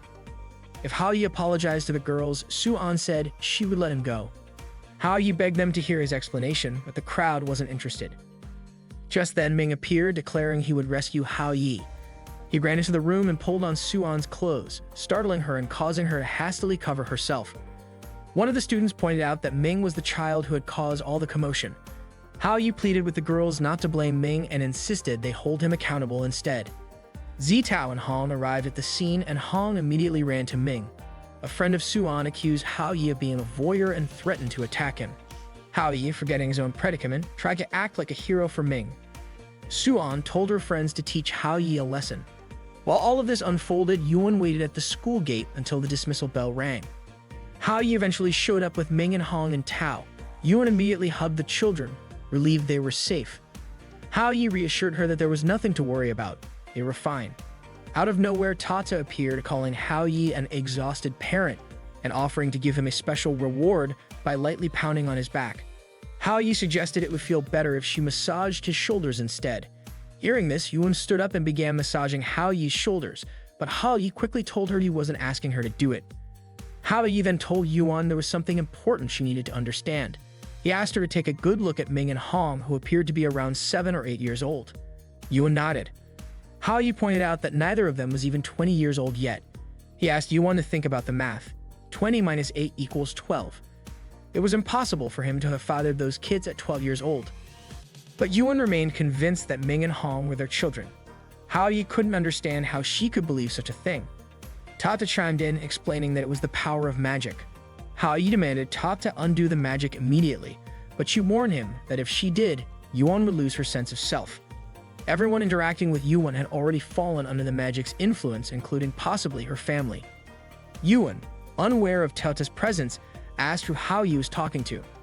Hao Yi brushed it off, offering to take her home. Yuan hesitated, but eventually admitted she didn't mind him coming back, though she didn't know how to react after he'd been gone for so long. Still, she thought it would be a good idea for him to come home. The group walked together to Yuan's house. At the door, Yuan knocked while Hao Yi nervously wondered if her family had been affected by the magic or not. When the door opened, a knife flew past, narrowly missing Hao Yi. Yuan, unfazed, asked her mother what she was cooking because it smelled delicious. Her mother, glaring sharply at Hao Yi, coldly said, "So you finally decided to come home." That evening, Hao Yi returned to Yuan's house, where he was greeted by a knife thrown by Yuan's mother. She angrily called him a scoundrel. The magic's influence had altered her memories. Hao Yi tried to address her as auntie, but Yuan's mother quickly corrected him, demanding he call her mother. She scolded Hao Yi for being away from home for several days, questioning if he'd forgotten how to properly address her, and insisted he say it again. Yuan's mother continued to berate Hao Yi, while Yuan tried to shield Ming and Hong's eyes from witnessing the scene. Yuan asked her mother to stop because Ming and Hong needed to finish their homework after dinner. Reluctantly, her mother backed down, told Hao Yi to come inside, and invited him to dinner. Hao Yi thanked her, almost addressing her as auntie again, but quickly corrected himself, calling her mother. It was Hao Yi's first time seeing Yuan's modest home. Yuan prepared dinner and warmly welcomed Hao Yi back. Meanwhile, in her room, Zitao was debating how to approach Hao Yi. She wanted to invite him on a date next Sunday, but couldn't muster the courage to ask him directly. She considered calling him, but worried it might disturb him, especially if he was already asleep. She also feared rejection if she brought it up. Zitao felt utterly confused about what to do. Back at Yuan's house, Hao Yi suddenly sneezed, a sign someone might be thinking about him. Yuan asked if he had caught a cold. Hong innocently suggested that Hao Yi would feel better if Yuan kissed him. Embarrassed, Yuan told the kids not to say such things and instructed them to finish their chores. While cleaning, Yuan and Hao Yi's hands accidentally touched, making them both feel awkward. Yuan's mother noticed the subtle interaction and announced that she was heading to her aerobics class at the plaza and would be back late. Ming asked Hao Yi for help with his homework, explaining that he had been trying to solve the problems every night. Yuan told the kids to go to bed soon and not to bother Hao Yi, but the children were eager to play with him since it was Saturday the next day. Unexpectedly, Yuan began changing her clothes in front of Hao Yi. Flustered, Hao Yi quickly urged the kids to follow Yuan's instructions and head to bed. He then left the room to watch TV. On the news, a segment aired about a young unmarried couple in their 20s who had eaten forbidden fruit. Hao Yi was puzzled by the relevance of such a story. Yuan, now dressed in a revealing outfit, approached Hao Yi and suggested he rest since she doubted her mother would return that night. Hao Yi was startled and wondered if Yuan was implying he should share a bed with her. The thought overwhelmed him. Yuan apologized for the house being too warm and began fanning Hao Yi. Her kindness and gentle nature struck him, and for a brief moment, Hao Yi thought he'd be lucky if Yuan were his wife, but he quickly shook the thought from his head. Noticing Hao Yi suddenly banging his head, Yuan asked if he was uncomfortable staying at her house. As she moved closer, Hao Yi's heart raced. Just then, his phone rang, breaking the tension. Hao Yi told Yuan he needed to take the call. It was Zitao. She apologized for calling so late, asking if she was disturbing him. Hao Yi reassured her she wasn't and asked why she was calling. Zitao shyly asked if Hao Yi was free on Sunday and invited him to Heizu Amusement Park. Hao Yi agreed to the plan. Unbeknownst to him, Yuan had overheard the conversation and was standing right behind him. She asked what was going on. Startled, Hao Yi stammered that someone had simply asked him to return home. Yuan then asked Hao Yi to promise her that he would take the kids to Heizu Amusement Park on Sunday, since it had been a long time since they'd gone anywhere together. Hao Yi was confused because he had already agreed to meet Zitao on Sunday. He felt torn, caught between two conflicting thoughts. On one hand, he had to take care of the kids since they were supposedly his, and as a father, he couldn't neglect his responsibilities. On the other hand, Hao Yi realized that these children weren't actually part of his life, and he needed to make Zitao, the beautiful and wealthy woman, fall in love with him. That way, Hao Yi's position would dramatically rise to the top. His mind was racing back and forth between whether to spend the day with Yuan or with Zitao. In the end, Hao Yi decided to go with Yuan. Yuan, however, reiterated that they would be bringing the kids along. Meanwhile, Zitao was busy picking out an outfit for her date with Hao Yi. Suddenly, Hao Yi called her. He apologized for calling so late, but Zitao said it was fine since she hadn't gone to sleep yet. Hao Yi was about to explain his plans for Sunday, but paused when he remembered what Zitao's maid had said, that Zitao didn't have many friends and often felt sad being alone at home. Suddenly, Zitao started crying and said that if Hao Yi was too busy, he didn't have to come. Hao Yi immediately decided that he wouldn't be late and reminded Zitao not to be late either. Zitao smiled, and Hao Yi couldn't believe how those words came out of his mouth so naturally. As Hao Yi walked home, Yuan told him to be careful on the road. Hao Yi, walking home, was deep in thought, realizing he had to handle both situations at the same time. Sunday arrived. By 8:50 a.m., Hao Yi, Yuan, and the kids had already arrived at Haesu Amusement Park. Ming and Hong were really excited to see all the rides there. It wasn't long before the clock hit 9 o'clock a.m., marking the start of Hao Yi's operation. Ming asked which ride they would go on first. Hao Yi suggested they start with the Ferris wheel to get a view from the top. They were amazed by how high the ride went. Hao Yi had already planned everything out. He needed to meet Zi Tao at 10 o'clock a.m., so the plan was to take them on one ride after another for the next hour. While riding the water wheel, Hao Yi got scared and accidentally hugged someone's leg, thinking it was a pole. The person turned out to be someone's boyfriend, and he got angry at Hao Yi for grabbing his leg. Hao Yi quickly let go. Yuan was upset and asked what Hao Yi had done in front of the kids. She immediately scolded him. When they got off the water wheel, it was 9:27 a.m., meaning Hao Yi didn't have much time left. Yuan asked if he was okay. Hao Yi reassured her that he was fine and suggested they continue with the next rides. They went on various attractions, spinning teacups, swings, roller coasters, and other extreme rides, until 9:53 a.m. After all those rides, Hao Yi felt really nauseous. Yuan asked if he was alright, but Hao Yi couldn't answer. He just covered his mouth and rushed to throw up. Suddenly, food started raining down on Hao Yi.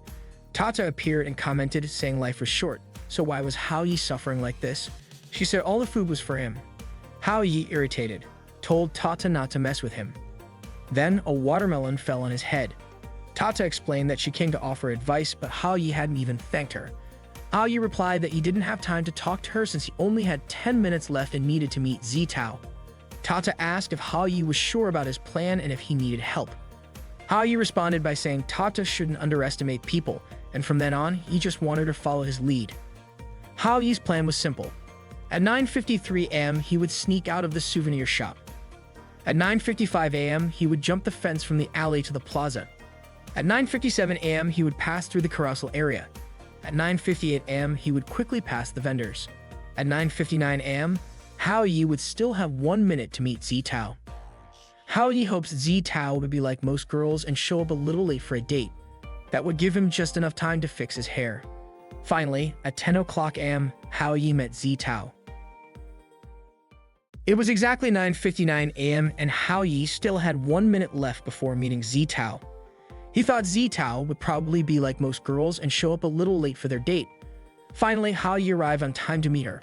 Apologizing for making Zi Tao wait, he was surprised when she said it was her fault for arriving too early. For Zi Tao, the date that day was incredibly special because there was something important she wanted to share. Hao Yi began to wonder if that important thing might be a confession. Zi Tao, on the other hand, felt unsure of what to do. She thought about confessing her feelings to Hao Yi but felt too nervous to go through with it. Just as Zi Tao was debating with herself about whether or not to confess, someone suddenly approached them. The person mentioned that the amusement park was holding a photography event and asked if they were interested in having their picture taken. They advised Hao Yi and Zi Tao not to look too stiff, since it wasn't supposed to be like an ID photo. The photographer even asked them to stand closer together, saying couples should look intimate. As Hao Yi and Zi Tao moved closer, the photographer insisted they get even closer, adding, "Aren't couples supposed to look affectionate?" Hao Yi thought the photographer must have assumed they were a couple. He couldn't help but wonder, could someone as wealthy and elegant as Zi Tao really fall for me? Then, to his surprise, Zi Tao posed by hugging Hao Yi and asked if that was the kind of pose the photographer had in mind. The photographer gave a thumbs up and prepared to take their photo. Suddenly, a gust of wind blew Zi Tao's hat off and Hao Yi instinctively caught it. In doing so, his face accidentally moved closer to hers. Zi Tao smiled, thanked him, and unexpectedly kissed him. Hao Yi rushed to the restroom to splash water on his face. He was puzzled by Zi Tao's behavior. Why did she kiss me all of a sudden? He found it hard to believe that the most beautiful girl in school could like him. It seemed impossible and made no sense at all. Out of nowhere, Tata appeared and teased Hao Yi, calling him a fool and saying even a god wouldn't be able to save him. Hao Yi asked if it was all just a coincidence. After all, everything he did was just to help Zi Tao, so there was no reason for her to fall for him. It simply didn't make sense. If it were true, then all the single guys in the world would be doomed. Hao Yi concluded it must be the effect of the chocolate cake. But Tata rolled her eyes and insisted that the chocolate had nothing to do with Zi Tao's actions. She called Hao Yi stubborn and reminded him she had explained everything to him before. Tata then asked, "Don't you realize all the girls are into you? All their affection is piling up and it's only a matter of time." Hao Yi suddenly remembered he was almost out of time. Yuan and the kids were probably still waiting for him. He quickly headed to the souvenir shop to pick out some gifts. As he browsed through the items trying to choose the perfect ones for the kids, Zhang Dong appeared and called out to him. Zhang Dong asked what Hao Yi was doing there. He then said there was something serious he needed to discuss. Hao Yi sensed it was something important. Zhang Dong explained that Du Yus had returned from America and he was certain Yus would hurt Shi Li again. Zhang Dong declared that no matter what, he wouldn't let that happen. Hao Yi tried to calm him down, saying there was no guarantee things would turn out the way Zhang Dong imagined. Zhang Dong then surprised Hao Yi by saying he was entrusting Shi Li to him. Hao Yi protested, pointing out that Zhang Dong was the one who liked Shi Li, so he should be the one to handle it. Zhang Dong hesitated and explained he couldn't go because of his friend's wife, adding, "I'm not that kind of guy." He placed his trust in Hao Yi to look out for Shi Li. Just then, Hao Yi noticed Suan in the same store. He called out to her, and she asked why he was there. Hao Yi explained he was talking to his friend, but Suan's companion didn't believe him.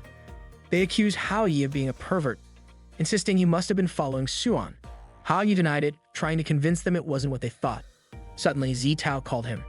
At that moment, Hao Yi found himself dealing with 3 women at once: Zitao, Suan, and Yuan.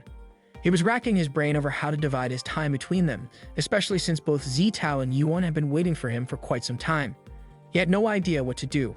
Suan noticed Hao Yi's restless expression and asked why he seemed so anxious and what was on his mind. Without hesitation, Hao Yi grabbed Suan's hand and said he needed her help. Suan's friend, however, became furious and immediately told Hao Yi to let go of Suan's hand, thinking he was doing something inappropriate to her. Hao Yi tried to explain that it was just a misunderstanding. Meanwhile, Zitao kept calling him, but Hao Yi wasn't answering. Zitao began to wonder if she had scared Hao Yi away. Feeling uneasy, she decided to leave. Just as she was about to go, someone appeared in front of her. She thought it was Hao Yi, but it turned out to be Suan. Surprised, Zitao asked why Suan was there. Suan explained that Hao Yi had something urgent to take care of and was in a big rush, so he had asked her to keep Zitao company. Suan also admitted she was curious about what Hao Yi was up to. Zitao thanked Suan for staying with her. Suan sat down next to Zitao and told her not to worry about Hao Yi. She complimented Zitao's outfit, saying she looked beautiful that day, then asked if Zitao and Hao Yi were on a date. Embarrassed, Zitao quickly clarified that they weren't dating and had only run into each other by chance. Suan chuckled and said Zitao didn't need to explain herself. Smiling, she teased that she felt guilty for stealing time that Zitao could have spent alone with Hao Yi. In truth, Suan was frustrated with Hao Yi but tried not to show it. Zitao, in turn, complimented Suan, saying she looked lovely too. Suan dismissed the compliment, saying she wasn't dressed up since she was only there to relax. Zitao teased her, pointing out that she looked a little shy, but Suan refused to admit it. She instead invited Zitao to have some fun together. Meanwhile, Hao Yi had made it to the carousel, where he met up with the kids. He handed them stuffed animals as gifts and apologized for making them wait so long. However, Hao Yi was surprised to see Hong crying. Yuan explained that Hong had wanted to win an ice cream for Ming in a coloring contest, but didn't succeed. Hao Yi reassured Hong, telling her not to worry because he would buy ice cream for them instead. Yuan suddenly commented that since Hao Yi had recently been laid off from his job, it must be tough for him to adjust. She urged him not to push himself too hard. Just then, Ming spoke up, saying she didn't want ice cream anymore. Yuan smiled warmly and called Ming a sweet child. Watching the touching scene between them, Hao Yi felt a mix of emotions. He understood Yuan's struggles and helplessness, but was also moved by the children's kindness and thoughtfulness. Determined to lift their spirits, Hao Yi suggested that he and Ming try to win the ice cream together. With renewed enthusiasm, Hao Yi, Yuan, and the kids put their hands together and cheered as a team. Nearby, an announcement was made for a parent and child quiz competition about to begin. Parents and their children started getting ready for the event. The host took the stage and prepared to ask the first question. What does DNA stand for? Hao Yi quickly pressed the buzzer and answered the question correctly. The next question was, how many dreams are described in the literary work Dream of the Red Chamber, a classic from the Qing dynasty? Hao Yi immediately gave the answer without hesitation. Other participants objected, claiming they hadn't even heard the full question before Hao Yi answered. Ming, however, beamed with pride, declaring Hao Yi was amazing. The other participants were puzzled when Hao Yi correctly answered a question about Cameroon being in the UTC+1 time zone. Han jumped for joy as Hao Yi continued to answer every question correctly. Then came the next question. Where is the black box located? Hao Yi answered confidently, at the tail of the plane. The quiz organizers were astonished at Hao Yi's ability to nail every question so effortlessly. Hao Yi eagerly awaited their best question yet. Finally, the last question came. How many chromosomes does a panda have? Without missing a beat, Hao Yi answered 21 pairs. He even stepped forward to the quiz table to ensure his answer was heard. The organizers, a bit flustered, reminded him that it was just a small competition, and there was no need to take it so seriously. Nevertheless, they awarded him a meal voucher as the prize for winning the quiz. Hao Yi and the kids were thrilled about the victory. They headed to eat together, with the kids overjoyed at finally getting their ice cream. Yuan smiled and remarked how happy the children were that day, all thanks to Hao Yi. She expressed her gratitude to him. Hao Yi, a bit surprised, replied that he hadn't realized it was all because of him. Yuan continues, saying that even though Hao Yi was afraid of heights, he still took the kids on the Ferris wheel and roller coaster. Despite having no income, he worked hard to give the kids what they wanted. Hao Yi quickly told her not to say such things, as it was only natural for them to have fun. They were his kids, after all. Yuan suddenly fell silent, leaving Hao Yi confused and wondering if he had said something wrong. Finally, Yuan spoke up, saying that Hao Yi was truly calm and reserved. She commented that Hao Yi reminded her so much of someone else. Hao Yi doubted it was about an ex and thought to himself that this might be the perfect chance, right here and right now. Zitao and Suan spent time together at the amusement park at Hao Yi's request. Suan suggested they visit a store, but Zitao remained silent, looking downcast. Suan warned her that if she stayed gloomy, she'd leave her behind. She also mentioned that the outfit she was wearing was quite popular. Zitao apologized and then made an adorable cosplay-like gesture, which made Suan burst into laughter. By chance, they spotted Hao Yi with Yuan and the children. At that moment, Yuan told Hao Yi that she was taking the kids shopping. Hao Yi said he would catch up with them later. After Yuan left, Suan called out to Hao Yi and asked what exactly he was up to. Suan and Zitao dragged Hao Yi to the restroom, where Suan demanded an explanation. Suan tied Hao Yi up and began interrogating him, visibly annoyed because she felt Hao Yi was using her. She accused him of asking her to accompany Zitao just so he could spend time with Yuan.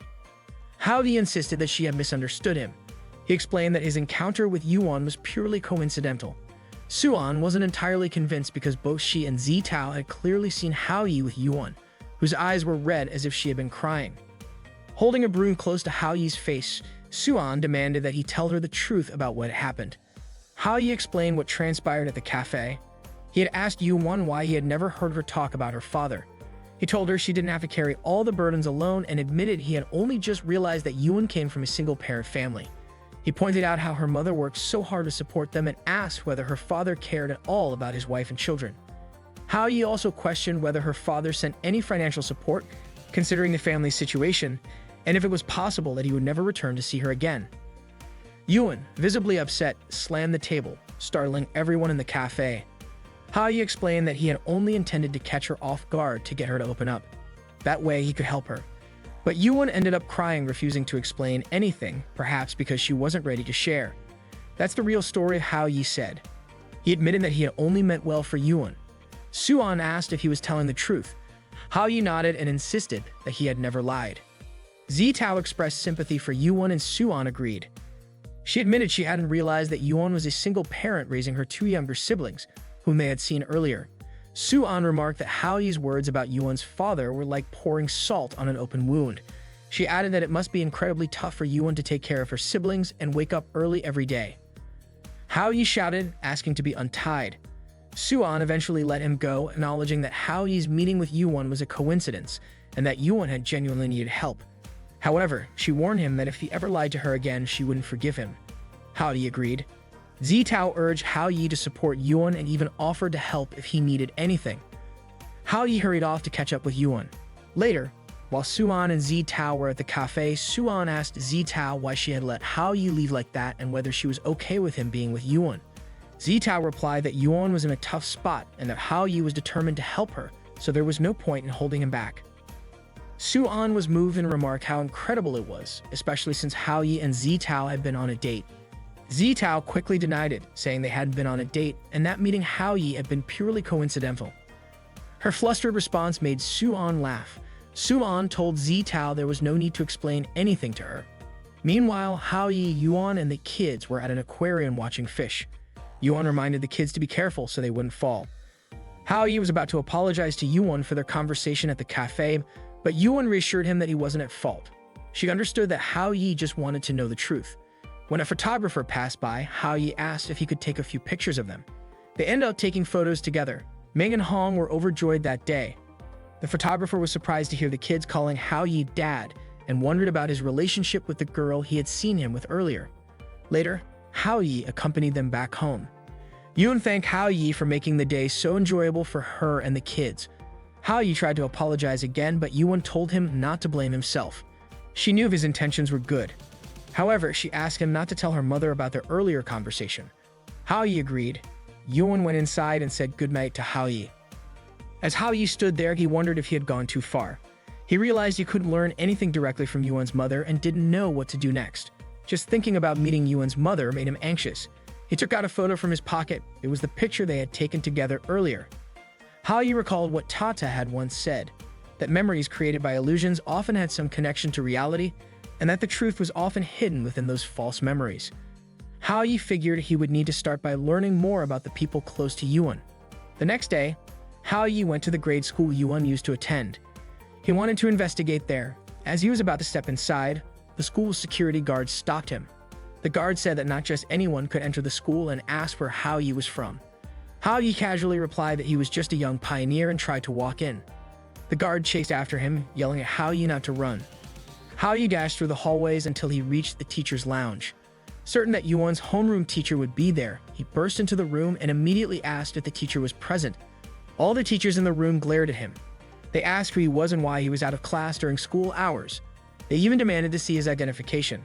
The school security officer arrived just in time and grabbed Hao Yi, who had caused quite a commotion. Hao Yi tried to explain that they had misunderstood him and that he was only looking for Yuan's homeroom teacher. They didn't believe him and accused him of lying, thinking he was just trying to cause trouble. The security guard finally caught up to Hao Yi, but Hao Yi managed to escape again. While running, he accidentally bumped into a female teacher. In his panic, Hao Yi reflexively grabbed her chest, making her scream and punch him. Hao Yi immediately apologized and explained that he was just looking for Yuan's homeroom teacher. It turned out that the teacher Hao Yi bumped into did know Yuan. They ended up talking in the back garden of the school. The teacher shared that she had been teaching at the school for 10 years. She remembered Yuan as a bright and active student and recalled how, rain or shine, Yuan's father used to pick her up after school. She recounted a particular day when Yuan's father said goodbye to her before leaving. Yuan cried as she chased after him and even fell down in the process. Yuan's parents had divorced and her father never returned after that. Ever since, Yuan had waited for him but grew increasingly sad as time passed. Hao Yi asked if the teacher could help him find Yuan's father's address. He even begged her to assist him. That evening, Hao Yi met up with Tata.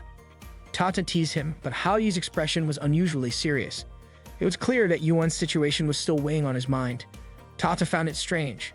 She pointed out that while Hao Yi wanted to uncover the truth about Yuan, he didn't want to hurt her. Yet he couldn't approach Yuan's mother, which meant daydreaming about the situation wouldn't accomplish anything. Finally, Hao Yi decided to resort to a last-ditch effort. That night, he went to the police station. Turning off the lights, he slipped into a room and quietly opened the door. A police officer, noticing the door moving on its own, got up to investigate. The officer felt a presence nearby and started looking around. Hao Yi got arrested by the police and was interrogated at the station. They asked him about his identity. Hao Yi was treated like a criminal, and the officers warned him it wouldn't be easy to get out of jail. His terrified face made the officers laugh, and one of them even hugged him, revealing that it was actually Yan, Hao Yi's friend. Hao Yi told Yan he needed help finding someone. Yan gave him some information about Yuan but warned Hao Yi to just look at it and not share it, as it was confidential. Yan teased Hao Yi, asking if he had a thing for Yuan. Hao Yi denied it, explaining that he only wanted to know about Yuan's father. However, when Yan checked, there was no record of him. Yan suggested that Yuan's father might have moved to another country, which would make it much harder to track him down. Still, Hao Yi insisted he would keep searching. Yan promised to keep looking and let Hao Yi know if he found anything. As Hao Yi was leaving, Tata suddenly appeared. She joked that not many people could walk into a police station like that. She asked if Hao Yi was the son of a mafia boss or just some delinquent, mentioning how he once got beaten up by a mob. She even sarcastically asked if the food in jail was any good. Hao Yi, annoyed, scolded her, accusing her of just messing with him. He was fed up with her antics. When Hao Yi got home, he announced he was hungry, but his parents stayed silent. Sensing something was off, Hao Yi asked if a burglar had broken in. His father told him that a real man stays calm in every situation. Hao Yi joked, asking if his dad had lost all their money in the stock market. but his father said it was worse than that. He then told Hao Yi to prepare himself because someone was coming over that night.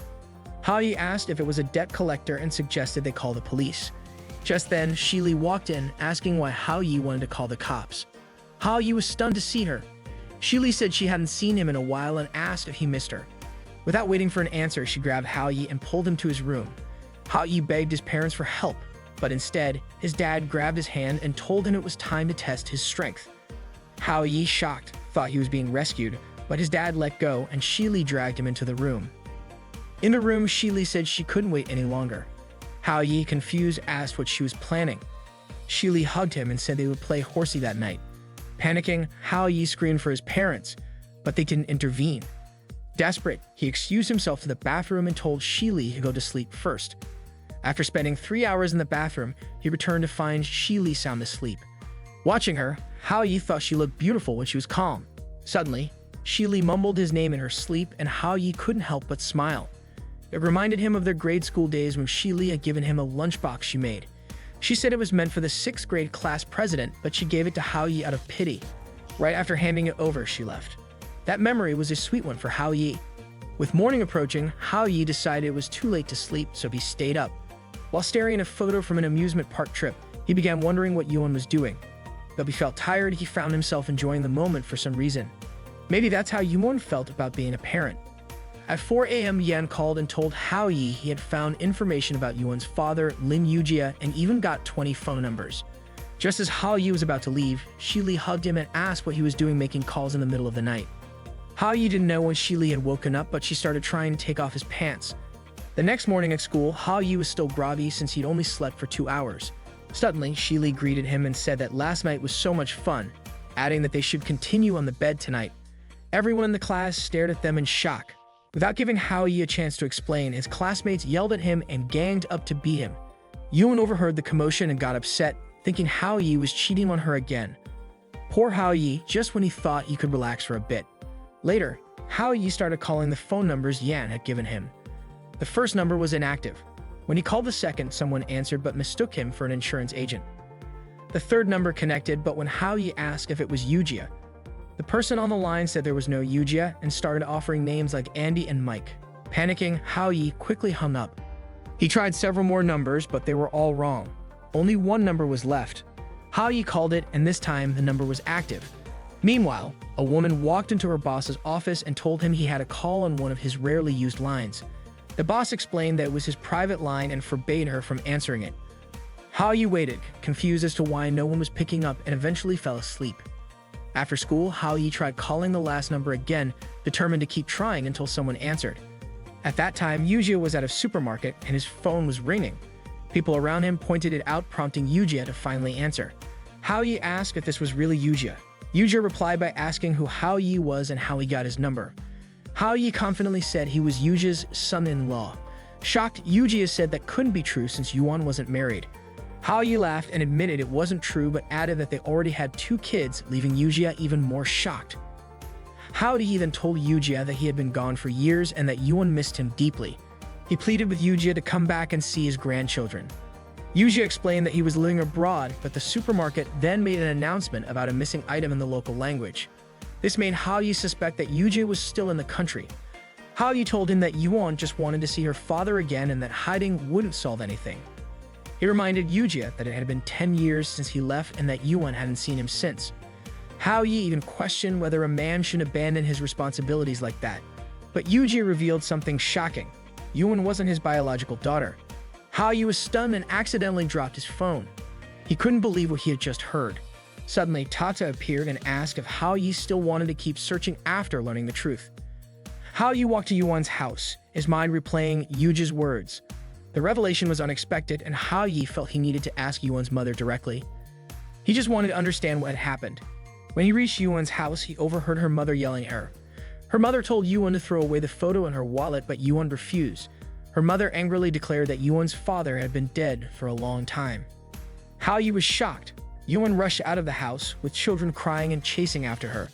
Yuan's mother then stepped outside and asked Hao Yi what he wanted. Hao Yi explained that he came to talk to her, but she said she wasn't in the mood to talk when she was angry. Hao Yi then asked about Yujia, certain that Yuan's mother knew how much Yuan missed her father.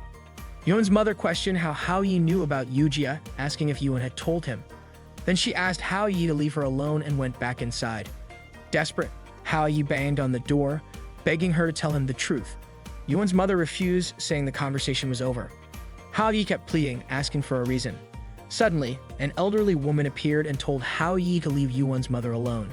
She whispered something to Hao Yi, which left him utterly shocked. Afterward, Hao Yi went off to be alone. Tata approached him and asked if he had learned the truth about Yuan's situation. Hao Yi said he didn't want to deal with it anymore. Hao Yi told Tata that he didn't want to deal with Yuan's issues anymore.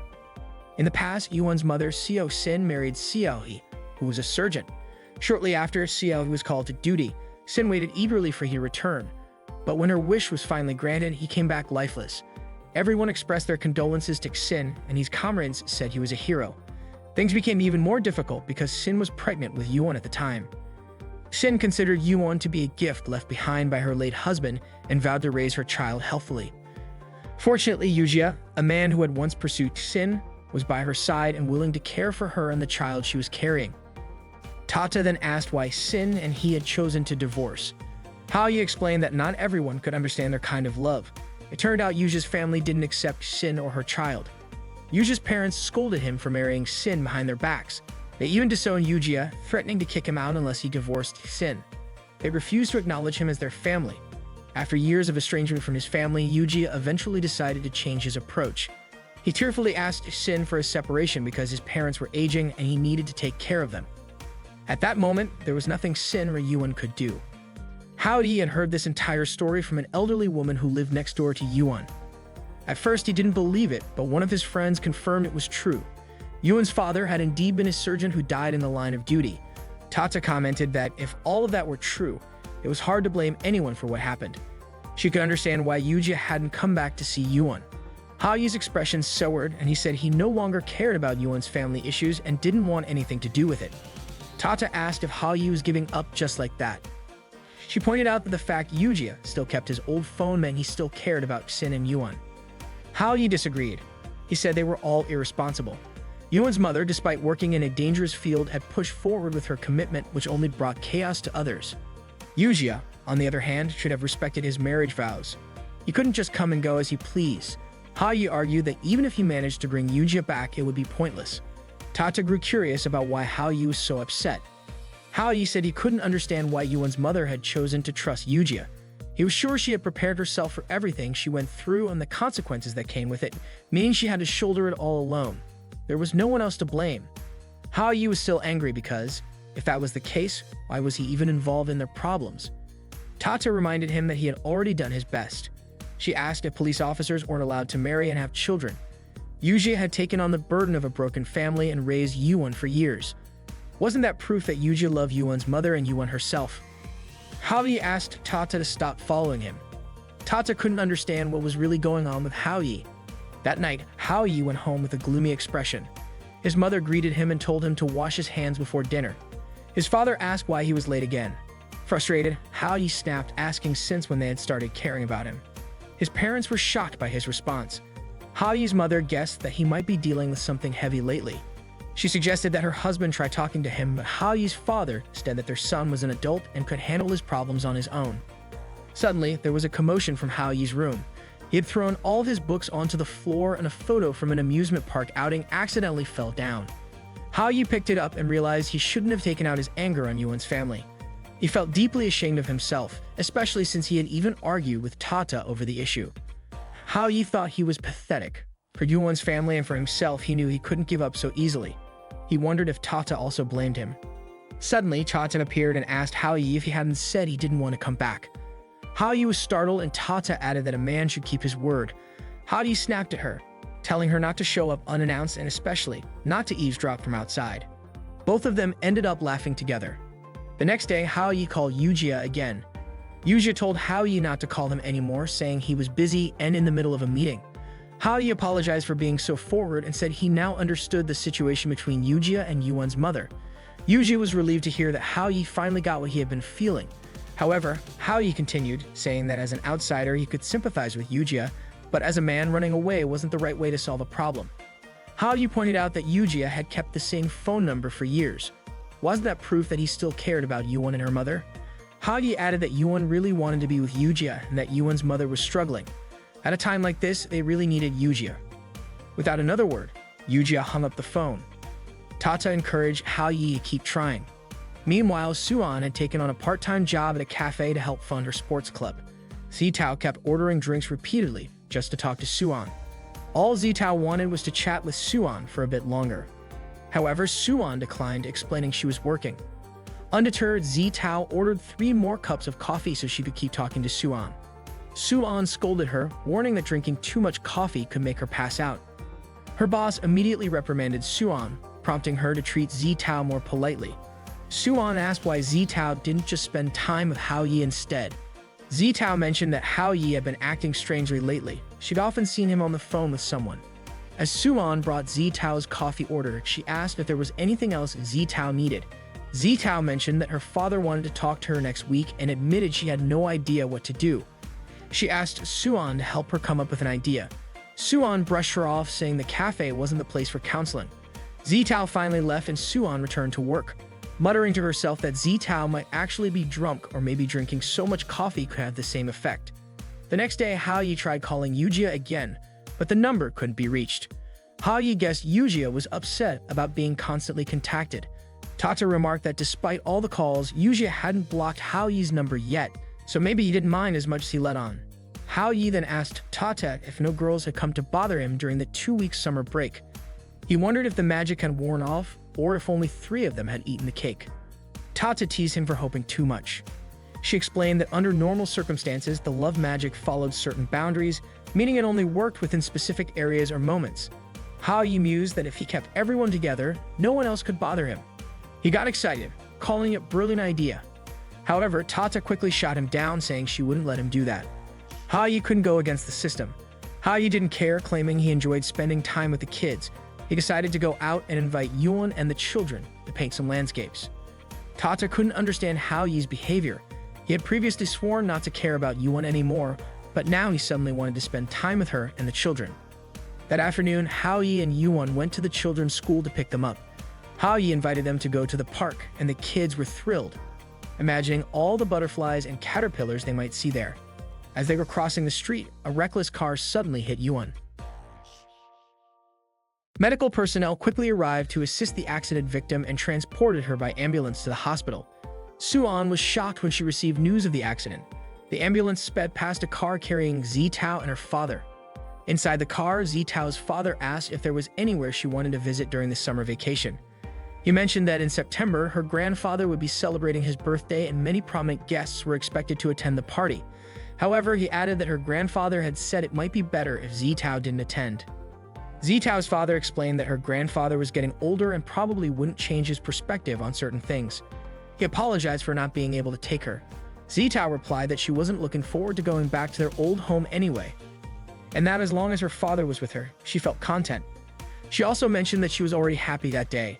Zitao's father apologized again, saying he had caused her a lot of suffering that year, but he promised to make everything better from then on. Zitao noticed how much her father had changed and softened. He told her that all parents deeply love their children. Suddenly, Zitao received news about the accident and rushed to the hospital immediately. Meanwhile, Yujia was still at his office, staring at a photo of himself with Yuan and Xin. One of his employees reminded him to go home, but he insisted on staying. Out of nowhere, the phone rang. Someone informed him that Yuan had been hit by a car and was being rushed to Heizhou Hospital. If Yujia didn't hurry, it might be too late. Panicking, Yujia quickly left his office. The elevator took too long, so he used the emergency stairs. As he rushed down, he recalled Yuan's promise to wait for him until he returned. Determined, Yujia resolved to get there no matter what. Since there were no flights to Heizhou until the next day, Yujia had no choice but to drive there. At the hospital, Suan and Zitao stayed by the patient's side as she was taken to the operating room. The patient was suffering from severe bleeding and needed immediate surgery. Meanwhile, Yujia drove as fast as he could, praying for one more chance with Yuan. While the patient was in surgery, Suan and Zitao anxiously waited outside. When the doctor emerged, they immediately asked about the patient's condition. Around the same time, Yujia arrived at the hospital. He hurriedly asked a nurse about the high school girl who had been hit by a car. He explained that her name was Yuan and that she was his daughter. However, the nurse said there was no record of a patient by that name. She speculated that Yujia might have mistaken her for someone else. Frustrated, Yujia decided to search for her himself. He ran into a doctor who had just finished surgery and asked for Yuwon's location. The doctor directed him to a patient's room, but when Yujia entered, it was empty. Devastated, Yujia broke down, convinced he'd lost the chance to see Yuwon again. As he cried in the empty room, he regretted lying to Yuwon and wished he could apologize. Suddenly, Yuwon appeared, surprised to see Yujia standing before her. Though her memory was foggy, she recognized him as her father. Yuwon ran into Yujia's arms, sobbing. She had waited so long for him, and now he had finally come to see her. Meanwhile, Haoyi began to regain consciousness. It turned out that during the accident, he had managed to push Yuwon out of the way of the speeding car, causing her glasses to fall off. However, Haoyi didn't have time to get out of the car's path himself, and his body was thrown onto the street. Tata managed to stop the car from running over him. Haoyi remembered the incident clearly. Zitao asked if he was awake and whether he still felt any pain. Suan accidentally removed the support bandage on Haoyi's injured leg, causing him to lose consciousness again. Haoyi found himself in another dimension, alone but surrounded by a sense of warmth. Hong and Ming approached him, calling him Dad. They came closer, relieved to see Haoyi was okay. Hong handed Haoyi a drawing she had made of their time together. Haoyi told her it was beautiful. Hong hugged Haoyi and thanked him with all her heart. Hong told Haoyi that they would always miss him. The magical power keeping them there would soon fade, and they would disappear as well. Hong and Ming cried, knowing they had to part ways with Haoyi. Ming asked Haoyi to promise that he and Yuan would live happily from that moment on. Even though Hong and Ming would vanish from the world, they assured Haoyi they would still watch over him and Yuan. With tearful goodbyes, they bid farewell and disappeared. Haoyi woke up, calling out for Yuan. Yuan smiled when she saw Haoyi regain consciousness. Haoyi told her that she looked more beautiful with glasses and promised to buy her a new pair once he recovered. A month passed and Haoyi was finally discharged from the hospital. He was deeply grateful for his recovery. Feeling optimistic, Haoyi stepped outside, certain that good fortune was ahead. However, his first step landed in something unpleasant. He stepped on dog poop. Suddenly, Shili arrived and immediately hugged him tightly. She had come to pick him up, reassuring him that he would be safe with her. Haoyi was annoyed because Shili's overly tight embrace almost sent him back to the hospital. Confused by his reaction, Shili pointed out that she had gone to the hospital specifically for him, yet he seemed ungrateful. Before Haoyi could respond, Zitao showed up, also there to pick him up. Moments later, Suan and Yuan arrived for the same reason. Haoyi couldn't believe his luck or perhaps misfortune as the girls approached him. Feeling a sense of impending trouble, Haoyi braced himself. Shili stepped forward, stopping the other three girls from getting closer. She declared that Haoyi was her husband and vowed not to let anyone take him away. Zitao scoffed, pointing out that Haoyi couldn't be her husband because they weren't married. Suan demanded that Shili step aside. Sensing the determination of the other girls, Shili decided to challenge them all. Meanwhile, Haoyi felt that the situation was spiraling out of control and started to back away slowly. Taking advantage of the chaos, Shili managed to distract the other girls and, when they weren't looking, escaped with Haoyi in her car. Haoyi was utterly confused about what had just happened. As he tried to comprehend the situation, he realized that Shili's bodyguards had captured him, tied him up, and thrown him into the car. Furious, Haoyi accused Shili of kidnapping him. Shili calmly admitted it without hesitation. Haoyi began shouting for help, calling out Tata's name. Elsewhere, Tata had completed her mission involving Yuan and was now free to take a break. Although she wasn't promoted to the position of a formal love goddess, she was satisfied and looked forward to her time off. Curious about Haoyi, Tata wondered what he might be doing at that moment. Haoyi might seem calm on the surface, but she suspected his heart was deeply moved. Reflecting on the time they had spent together, full of struggles and frustrations, she felt that the beautiful moments outweighed everything else. Love isn't a feeling that can be controlled, but precisely because of that, it holds the power to inspire hope for the future. Just then, Tata noticed a commotion nearby. A crowd was desperately trying to stop a girl from jumping off a building. The girl was yelling angrily, calling Haoyi a jerk. Mai Tata was a love goddess training, and due to her magical mistake, a student named Haoyi ended up with romantic troubles involving the girls at his school. To atone for her mistake, she had to stay close to Haoyi and uncover the big dreams of each girl to erase the effects of her magic. Tata loved snacks, and at that moment, she was at a supermarket looking for her favorite treats. Suddenly, a little boy saw her and ran toward her. He accidentally tripped over Tata's clothes and almost fell, but Tata quickly froze time to save him. She helped the boy and then grabbed some snacks from the shelf before placing a swimming ring around his waist. When time resumed, Tata had already disappeared from the supermarket, leaving the boy safely landing on the ground. Confused, the boy tried to process what had just happened and realized the fairy he had seen was gone. As Tata walked along the street, she noticed a couple arguing. She decided to bring peace and love back to their relationship. However, the magic she cast accidentally shocked the man so badly that he was left scorched. She tried casting another spell, but it backfired again, and the girl left the man entirely. Tata couldn't understand why her magic kept failing. Meanwhile, Zitao was being chauffeured to Hao Yi's house. She was hopeful that Hao Yi would be happy to see her. At the same time, Suan was running toward Hao Yi's place, and Shi Li was also heading there. Shi Li, remembering how Hao Yi had escaped when she had locked him in a room before, vowed to make sure he couldn't get away this time so she could take care of him for the rest of his life. On her way, Shi Li crossed paths with Suan. Recognizing Suan as the girl who had flirted with Hao Yi during the animation festival, Shi Li asked if Suan was also heading to see Hao Yi. Zitao then arrived and greeted both Suan and Shi Li, acknowledging them as Hao Yi's childhood friends. Shi Li didn't see Zitao as a threat because Zitao seemed to approve of her relationship with Hao Yi. She even asked for Zitao's name and casually referred to her as a friend. Just then, Yuan appeared, noting how crowded Hao Yi's house had become. Zitao asked if Yuan was also there to see Hao Yi. Yuan replied that Hao Yi had gotten hurt saving her, so of course she had to visit him. Hearing this, the three other girls immediately felt defeated. The group prepared to enter the house, but they suddenly heard sounds from inside. Sounds of Hao Yi groaning in pain. Alarmed, Shi Li kicked down the door. Inside, they were shocked to see Hao Yi disheveled, sweating profusely and breathing heavily. The girls assumed Hao Yi had been engaging in something inappropriate with Zheng Dong. Hao Yi quickly tried to explain that it wasn't what it looked like, but Tato snapped a photo, accusing Hao Yi of heading toward the gay gateway. Zheng Dong attempted to clarify, saying that he and Hao Yi weren't doing anything suspicious. Shi Li, however, immediately threw a knife at Zheng Dong, narrowly missing him. Zheng Dong explained that he had only been applying ointment to Hao Yi. Zitao asked if Hao Yi had rejected her because he actually liked men. Yuan then questioned why Hao Yi wasn't saying anything. Hao Yi wanted to explain but was cut off when Suan angrily hit him. She called Hao Yi a pervert, saying he was even worse than she had thought. Shi Li, annoyed that Suan had struck Hao Yi, swung her sword at Suan. However, Suan's large chest managed to block the attack. Feeling the softness of Suan's chest, Shi Li began to wonder if Hao Yi preferred girls with large breasts like Suan.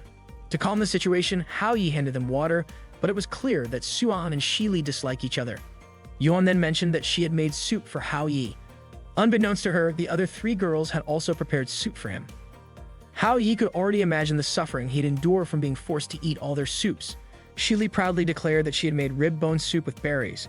Not to be outdone, Suan boasted that she had prepared pork liver and spinach soup, which was excellent for replenishing blood and promoting good health. Zitao said she didn't know much, but she had only made seafood soup. When she opened her dish, it looked incredibly luxurious, featuring abalone and shark fins. The girls were amazed by Zitao's extravagant creation. Yuan remarked that if this were a test, they had all failed. After a fracture, eating high-protein food is not ideal because it burdens the digestive system. Instead, what's needed are fiber-rich vegetables and fruits, making a soup of fibers, vegetables, and tofu the perfect combination. The girls argued about whose food Hao Yi should eat. Toto and Yuan, Hao Yi's neighbors, came over asking about the delicious aroma they had smelled. Hao Yi then had an idea. He stopped the girls' argument by claiming he had already eaten all the soups. Hao Yi hurried to change his clothes, asking Zheng Dong for help. It turned out that Tato, Yuan, and Zheng Dong had eaten all the soups under the table. While choosing clothes for Hao Yi, Zheng Dong commented on how terrifying Hao Yi's harem was, even dragging him into its chaos. Zheng Dong advised Hao Yi not to think too much about others and said that Shi Li worried him the most. As he helped Hao Yi button his shirt, Zheng Dong asked if Hao Yi had lost his feelings for Shi Li. Hao Yi replied that he never said that. However, Zheng Dong knew Hao Yi had liked Shi Li since they were kids. Hao Yi admitted it was true but clarified that it was all in the past. Zheng Dong then asked why Hao Yi didn't accept Shi Li, who genuinely loved him. Hao Yi said he didn't want to be a backup option in Shi Li's eyes. He then asked Zheng Dong to wait for him outside. As Hao Yi got dressed, he started reminiscing about Shi Li from their childhood until now. Suddenly, a pile of snacks fell on Hao Yi. It was Tata, who had arrived crying. She explained that she had tried to help a couple make up but ended up ruining their relationship instead. Shi Li overheard a woman's voice from Hao Yi's room and, furious, assumed Hao Yi was hiding another girl inside. She stormed into his room, her eyes scanning every corner, demanding that Hao Yi bring out the woman he was hiding. Shocked, Hao Yi stammered that he didn't know what Shi Li was talking about. As Shi Li searched his closet, Hao Yi desperately tried to cover Tata with the snacks. Shi Li insisted she had heard him talking to someone. Hao Yi denied it, claiming it was probably just Tata's imagination. Soon Zitao, Suan, and Yuan entered Hao Yi's room. Suan accused him of hiding a girl there. Hao Yi insisted it was all a misunderstanding and invited them to sit down and eat some candy while he explained. Unfortunately for Hao Yi, the girls were already angry, and Shi Li alone was enough to cause him trouble, let alone adding 3 more to the mix. Shi Li threatened to cut out Hao Yi's tongue if he lied. The girls kept pressuring him to reveal the truth, but Hao Yi maintained that there was no girl hidden in his room. Suddenly, Shi Li noticed Tata's scarf and questioned him about it. Tata realized she was in danger and decided to reveal herself, flying into the room in front of everyone. Tata tried to use her magic to freeze time, but instead, she accidentally changed the girls' outfits into dresses. Panicking, Tata tried again, but this time she transformed their clothes into anime costumes, sexy outfits, and even bikinis.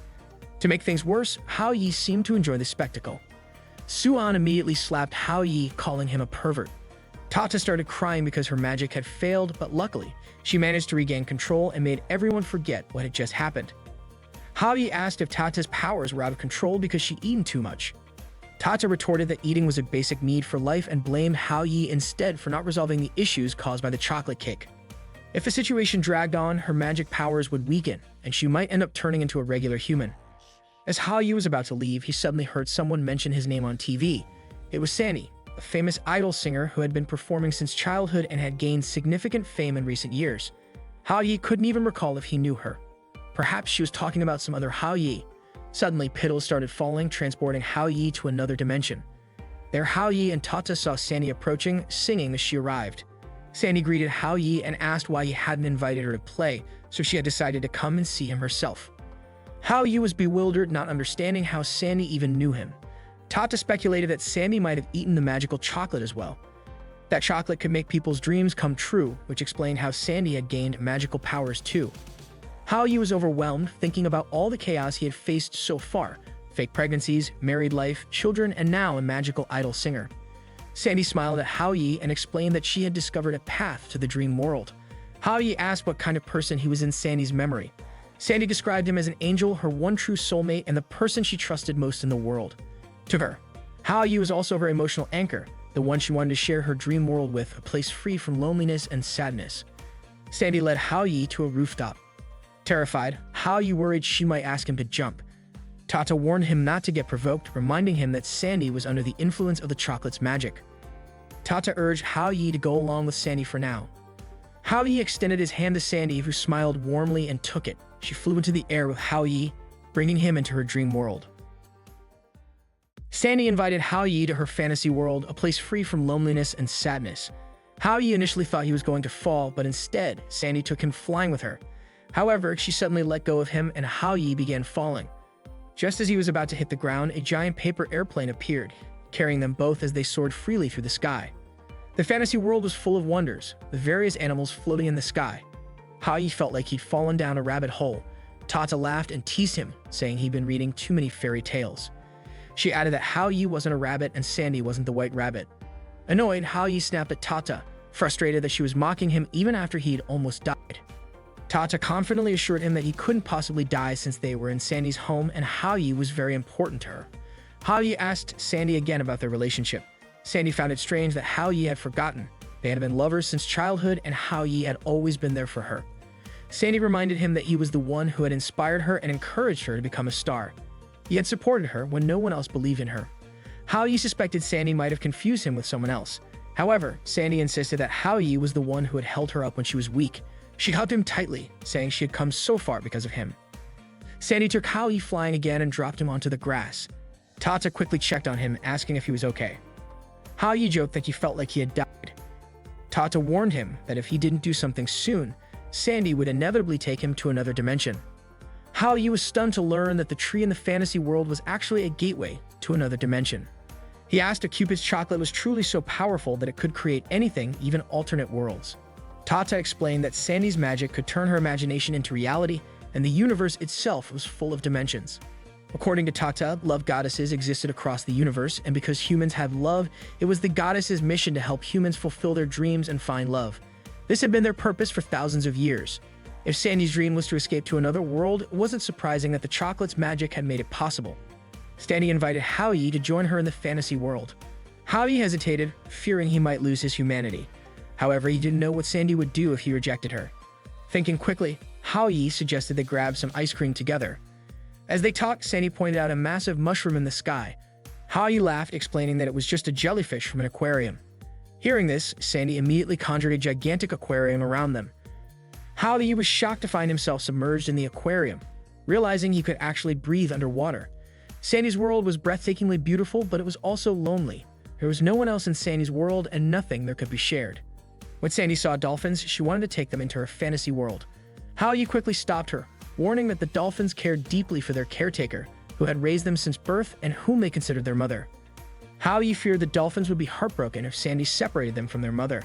However, Sandy dismissed his concerns, saying she would become their new mother. Hao Yi told Sandy she couldn't be selfish and accused her of not considering others' feelings. Sandy then asked Hao Yi if he felt the same as the dolphins, that he didn't want to leave his current world. She asked if he would come with her to the fantasy world, but Hao Yi was unable to answer. Sandy became upset, and suddenly, her world lost its vibrant colors. Concerned that his words had caused her sadness, Hao Yi quickly suggested they go to the fantasy world together tomorrow. Hearing this, Sandy smiled again. As Hao Yi was walking home, Tata asked why he had decided to go to the fantasy world tomorrow. Hao Yi remained silent, and Tata wondered if he was planning to ignore Sandy and leave her all alone. Tata warned Hao Yi not to bring Sandy into the fantasy world, because if he did, Sandy's physical body would die in the real world. She explained that Sandy's body was in a coma at the hospital, and what Hao Yi was meeting was just Sandy's soul. If her soul passed through the dimensional door, her body in the real world would die. Hao Yi already knew about this, but Tata was shocked that Hao Yi didn't seem to care about Sandy's death. She knew Hao Yi wasn't the kind of person to just ignore something like that. Hao Yi had seen the world Sandy created, and it was perfect, without a single failure. Hao Yi had thought it was because Sandy's heart was pure and beautiful, unlike the real world, which was full of cruelty and ugliness. But when he thought about it more deeply, he realized that Sandy's desire to leave everything behind in the real world and choose the fantasy world instead was because there was something about her life that she couldn't express, something that was less beautiful than what she showed. Without understanding everything, it would be impossible to keep her in the real world. Hao Yi assured Tata that he wasn't going to ignore Sandy, he just needed some time. He promised he would think of what to do for her that night. Later that evening, Hao Yi thought about it while he was taking a shower. He was startled when he returned to his room and saw Sandy lying on his bed. Hao Yi asked why Sandy had come without telling him beforehand. He felt embarrassed because he hadn't put his clothes on yet. Sandy said she wasn't going to look. Hao Yi was surprised. Sandy's way of thinking was so different from that of ordinary humans. Hao Yi asked why Sandy had come to see him that night when they were going to meet the next day. It turned out that Sandy just wanted to give him a gift, a song she had written for him. She explained that she was able to write it without the help of an agent, all because of the inspiration Hao Yi had given her. She thanks him for always supporting her. Hao Yi didn't want to accept the gift, thinking it was too precious for him. But Sandy insisted she wouldn't take it back, saying she would write more songs after going to the fantasy world, where she would have countless listeners without any limits and her life would be free. Hao Yi believed that Sandy would have many fans, but he knew he wouldn't be one of them. He understood that she wouldn't visit him anymore.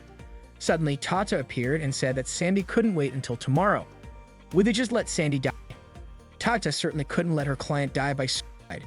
She asked Hao Yi to think of a way to save Sandy. Hao Yi mentioned that he had a method, but it might go against the love goddess's rules, and he was afraid it might hurt Tata. Tata was willing to take the risk, saying that if she didn't solve the problem between Hao Yi and Sandy, her mission wouldn't be complete and she would lose her magic powers. So Tata decided to bet on Hao Yi's method and agreed to it. Hao Yi met Sandy near the tree that served as the entrance to the fantasy world. Sandy immediately hugged him, thinking Hao Yi had changed his mind. However, that wasn't the case. Hao Yi had come to take her back. He hoped Sandy wouldn't go to the fantasy world and asked her to come back. But Sandy, of course, refused. She didn't want to return to the real world. Hao Yi asked why Sandy didn't like living in the real world. Did she not like being limited? And if so, who was limiting her? Meanwhile, her agent, Agent Wang, and Sandy's mother, Lu Jie, were watching Sandy's condition at the hospital. Wang complained about the cost of Sandy's treatment, saying that if she didn't wake up soon, it would be useless. However, Lu Jie believed that Sandy would surely wake up. Hao Yi told Sandy that the fantasy world wasn't as pure and beautiful as she believed. It was also filled with darkness and ugliness. Sandy responded, saying that it was only temporary. Yi explained that the fantasy world also had its ugliness, because beauty and ugliness were like two sides of a coin. They would always coexist, no matter where Sandy went. If Sandy enjoyed the beauty, she would also see the ugliness, and she would start thinking that the fantasy world never existed. Meanwhile, Sandy's body in the hospital began to stir, and Lu Ji cried out, calling for a doctor. Sandy couldn't believe what Hao Yi had just said. After all, Hao Yi had always supported her. Feeling frustrated, Sandy ran off to enter the fantasy world. Hao Yi chased after her, trying to stop her, but before he could reach her, Sandy had already stepped through the door to the fantasy world, and the door collapsed before Hao Yi could grab her. Sandy's memories began to rewind to when she was a child and befriended a young boy. Sandy ran as fast as she could toward the door to the fantasy world, asking Hao Yi not to follow her. Upon entering, Hao Yi was shocked by the dark scenery inside. Sandy hadn't expected her final refuge to look so different from what she had imagined. Hao Yi wondered if his words had influenced Sandy into imagining such a dark world. If this world was shaped by Sandy's imagination, then it could potentially be controlled. Hao Yi approached Sandy, who was crying, and told her that he knew how to escape this place, but she had to trust him and keep his secret. Sandy agreed. They started fresh with introductions. Hao Yi shared his name and hobbies, explaining how he often found himself in absurd situations that were nothing but trouble. He told her about meeting a girl from a complicated family, where she never felt the love of her parents. He also shared stories about other girls he had met, each with their own struggles. One girl had a deep connection to people but didn't seem bound to the world. So to protect her, he hid his romantic side, making himself appear strong, even if it meant being misunderstood. Another girl felt neglected by her father and longed for a warm family. All these girls had their lives changed by one thing: the goddess of love. Sandy saw a vision of the goddess of love herself. Hao Yi explained that it was because of the goddess of love that he was able to meet these girls. Her magic had allowed these girls to overcome their challenges. Hao Yi then remarked that the world isn't perfect and everyone has their own fears and sadness, but no one loses hope entirely. He even suggested that Sandy meet the goddess of love, but Sandy decided to go back with Hao Yi and get to know the goddess so she could experience extraordinary happiness. For Sandy, the most important thing was to live alongside Hao Yi. Sandy tried to kiss Hao Yi, but he dodged and said that for now, they should focus on figuring out how to leave this place. Suddenly, in the blink of an eye, they returned to their original location. Hao Yi already had a plan in mind for Sandy. To execute the plan, Hao Yi needed Yuan's help to write a big news story. He then asked Zitao to post it on Weibo, a Chinese social media platform, and Tiba, China's largest BBS. Zitao mobilized her team, and soon Sandy's story became a trending topic. Netizens felt sorry for Sandy, who had been in a coma for so long and neglected by her agency. They poured in their support for her. While the news was the center of attention, Hao Yi used Suan's popularity to gather Sandy's fans on campus. Suan incited them to protest against the agency. The news outlets soon covered the demonstrations by Sandy's fans outside the company headquarters. TV reporters tried to contact Sandy's agency, but there was no response. Tata appeared before Hao Yi and praised his ability to handle everything so effortlessly. Hao Yi said it wasn't enough. Besides wanting Sandy to wake up, he also wanted her life to have meaning. The first step of the plan was successful, and now it was Hao Yi's turn to take action. He invited Tata to meet Sandy's childhood love. Along the way, Lu Ji overheard people discussing how Sandy's freedom was being restricted by her agency. Lu Ji quickly tried to avoid the situation, claiming he had nothing to do with Sandy's story. Hao Yi caught Lu Ji and asked if he knew Sandy. Lu Ji denied it at first, but when Hao Yi showed him a photo of them together, he finally admitted the truth. Lu Ji revealed that he and Sandy were neighbors and childhood friends, but they had lost touch long ago. Hao Yi told him that he wasn't a reporter but a friend of Sandy's, and he pointed out how Lu Ji had hurt her. Lu Ji revealed that he had been forced to live with Sandy for so long that he felt like he had no life or future of his own. He claimed that it was Sandy who had hurt him. Hao Yi countered, saying that Lu Ji's betrayal was the reason Sandy wanted to leave this world. Lu Ji admitted he was wrong for handling things poorly, insisting he never intended to hurt Sandy but simply didn't know what to do. Hao Yi asked Lu Ji to share his past with Sandy to help her. Lu Ji explained that ever since they were kids, Sandy had peculiar thoughts that made other children avoid playing with her. Since Sandy was his neighbor, Lu Ji had to look after her. Despite her quirks, Sandy loved singing and had a simple nature. Lu Ji genuinely hoped Sandy could show her talent to the world, so he encouraged her to join competitions and helped her find opportunities to pursue her dreams. His efforts paid off and Sandy became a star. However, she stopped attending school and Lu Ji had to become her private tutor. Due to her unique personality, her agency forbade her from socializing or making friends, which made Lu Ji the only person she trusted. Lu Ji's classmates mocked him, calling him the only friend of the weird girl Sandy. isolating him socially. Sandy's agency, led by Wang, paid Lu Ji to keep encouraging Sandy to work, claiming that her innocence was her selling point. Lu Ji felt uncomfortable with the arrangement and began doing everything with a fake smile. Over time, Sandy's life became increasingly restricted and detached from the outside world. Her agency even rejected the songs she wrote, leaving her unaware of social media and limiting her understanding of the world. Their lives turned into one big lie, to the point where Lu Ji didn't know who he really was anymore. One day, Wang proposed extending Lu Ji's contract to continue taking care of Sandy. Lu Ji's mother agreed, but Lu Ji refused. After 10 years of taking care of Sandy, he was exhausted and wanted to live his own life. Unbeknownst to them, Sandy overheard their conversation. Later, Hao Yi confronted Wang and played a recording of Lu Ji's interrogation. Wang showed no interest in explaining himself and dismissed Hao Yi's concerns about Sandy. Instead, Wang accused Hao Yi of orchestrating the online news against him. Hao Yi threatened to expose Wang online about Sandy's mistreatment, but Wang brushed it off. Just then, Wang received a call informing him that Lu Ji had visited Sandy's mother and signed a contract to have Sandy quit being a singer. Wang ordered his staff to calm the situation and ended the call. He turned to Hao Yi, questioning if this was also part of his plan, and even offered Hao Yi money to drop the matter. Hao Yi rejected the offer and demanded that Wang grant Sandy the freedom to have friends and the life she desired. Wang dismissed the idea, calling Sandy weird and claiming that as a big star, she should appreciate leaving behind just one friend. Hao Yi argued that Wang had trapped Sandy, packaging her in a way that made her seem dazzling to fans but far from her true self. Continuing to do so, Hao Yi warned would only cause her more pain. Wang coldly remarked that stars come and go in the music industry and questioned what Hao Yi could do if Wang truly followed through with his threats to exploit Sandy to the last drop. Wang attempted to leave, but Hao Yi stopped him, this time threatening him with compromising photos of Wang with another woman. Hao Yi also revealed that he knew Wang's legal wife worked as a manager at his company. Stunned, Wang had no choice but to listen. He couldn't comprehend how a high school student like Hao Yi could manage to corner him. Meanwhile, Zitao was overjoyed that she had accomplished what Hao Yi had asked of her. She wondered if Hao Yi would reward her later. Suddenly, her phone alarm went off, reminding her of her grandfather's birthday. Unsure of what to do, she hesitated. At the same time, the news broke on TV that Sandy had woken up from her coma and was healthy again. Reporters scrambled to interview her, but Sandy became aggressive, throwing objects at anyone who got in her way. She approached the camera and shouted directly into it, demanding that Hao Yi come to see her immediately. Sandy had woken up from her coma and was still being treated in the hospital. Hao Yi, however, hadn't visited her yet. Sandy grew worried, wondering if Hao Yi had forgotten about her. As Hao Yi prepared to visit Sandy, he noticed a swarm of reporters gathered outside the hospital. Tata was puzzled as to why Hao Yi didn't just walk in. It turned out Hao Yi was concerned that the reporters might discover his identity and post his photo online. He couldn't imagine being chased by fans and reporters every day. To help, Tata used her magic to make the reporters unaware of Hao Yi's presence. She also made Hao Yi wear various anime costumes, laughing at how amusing he looked.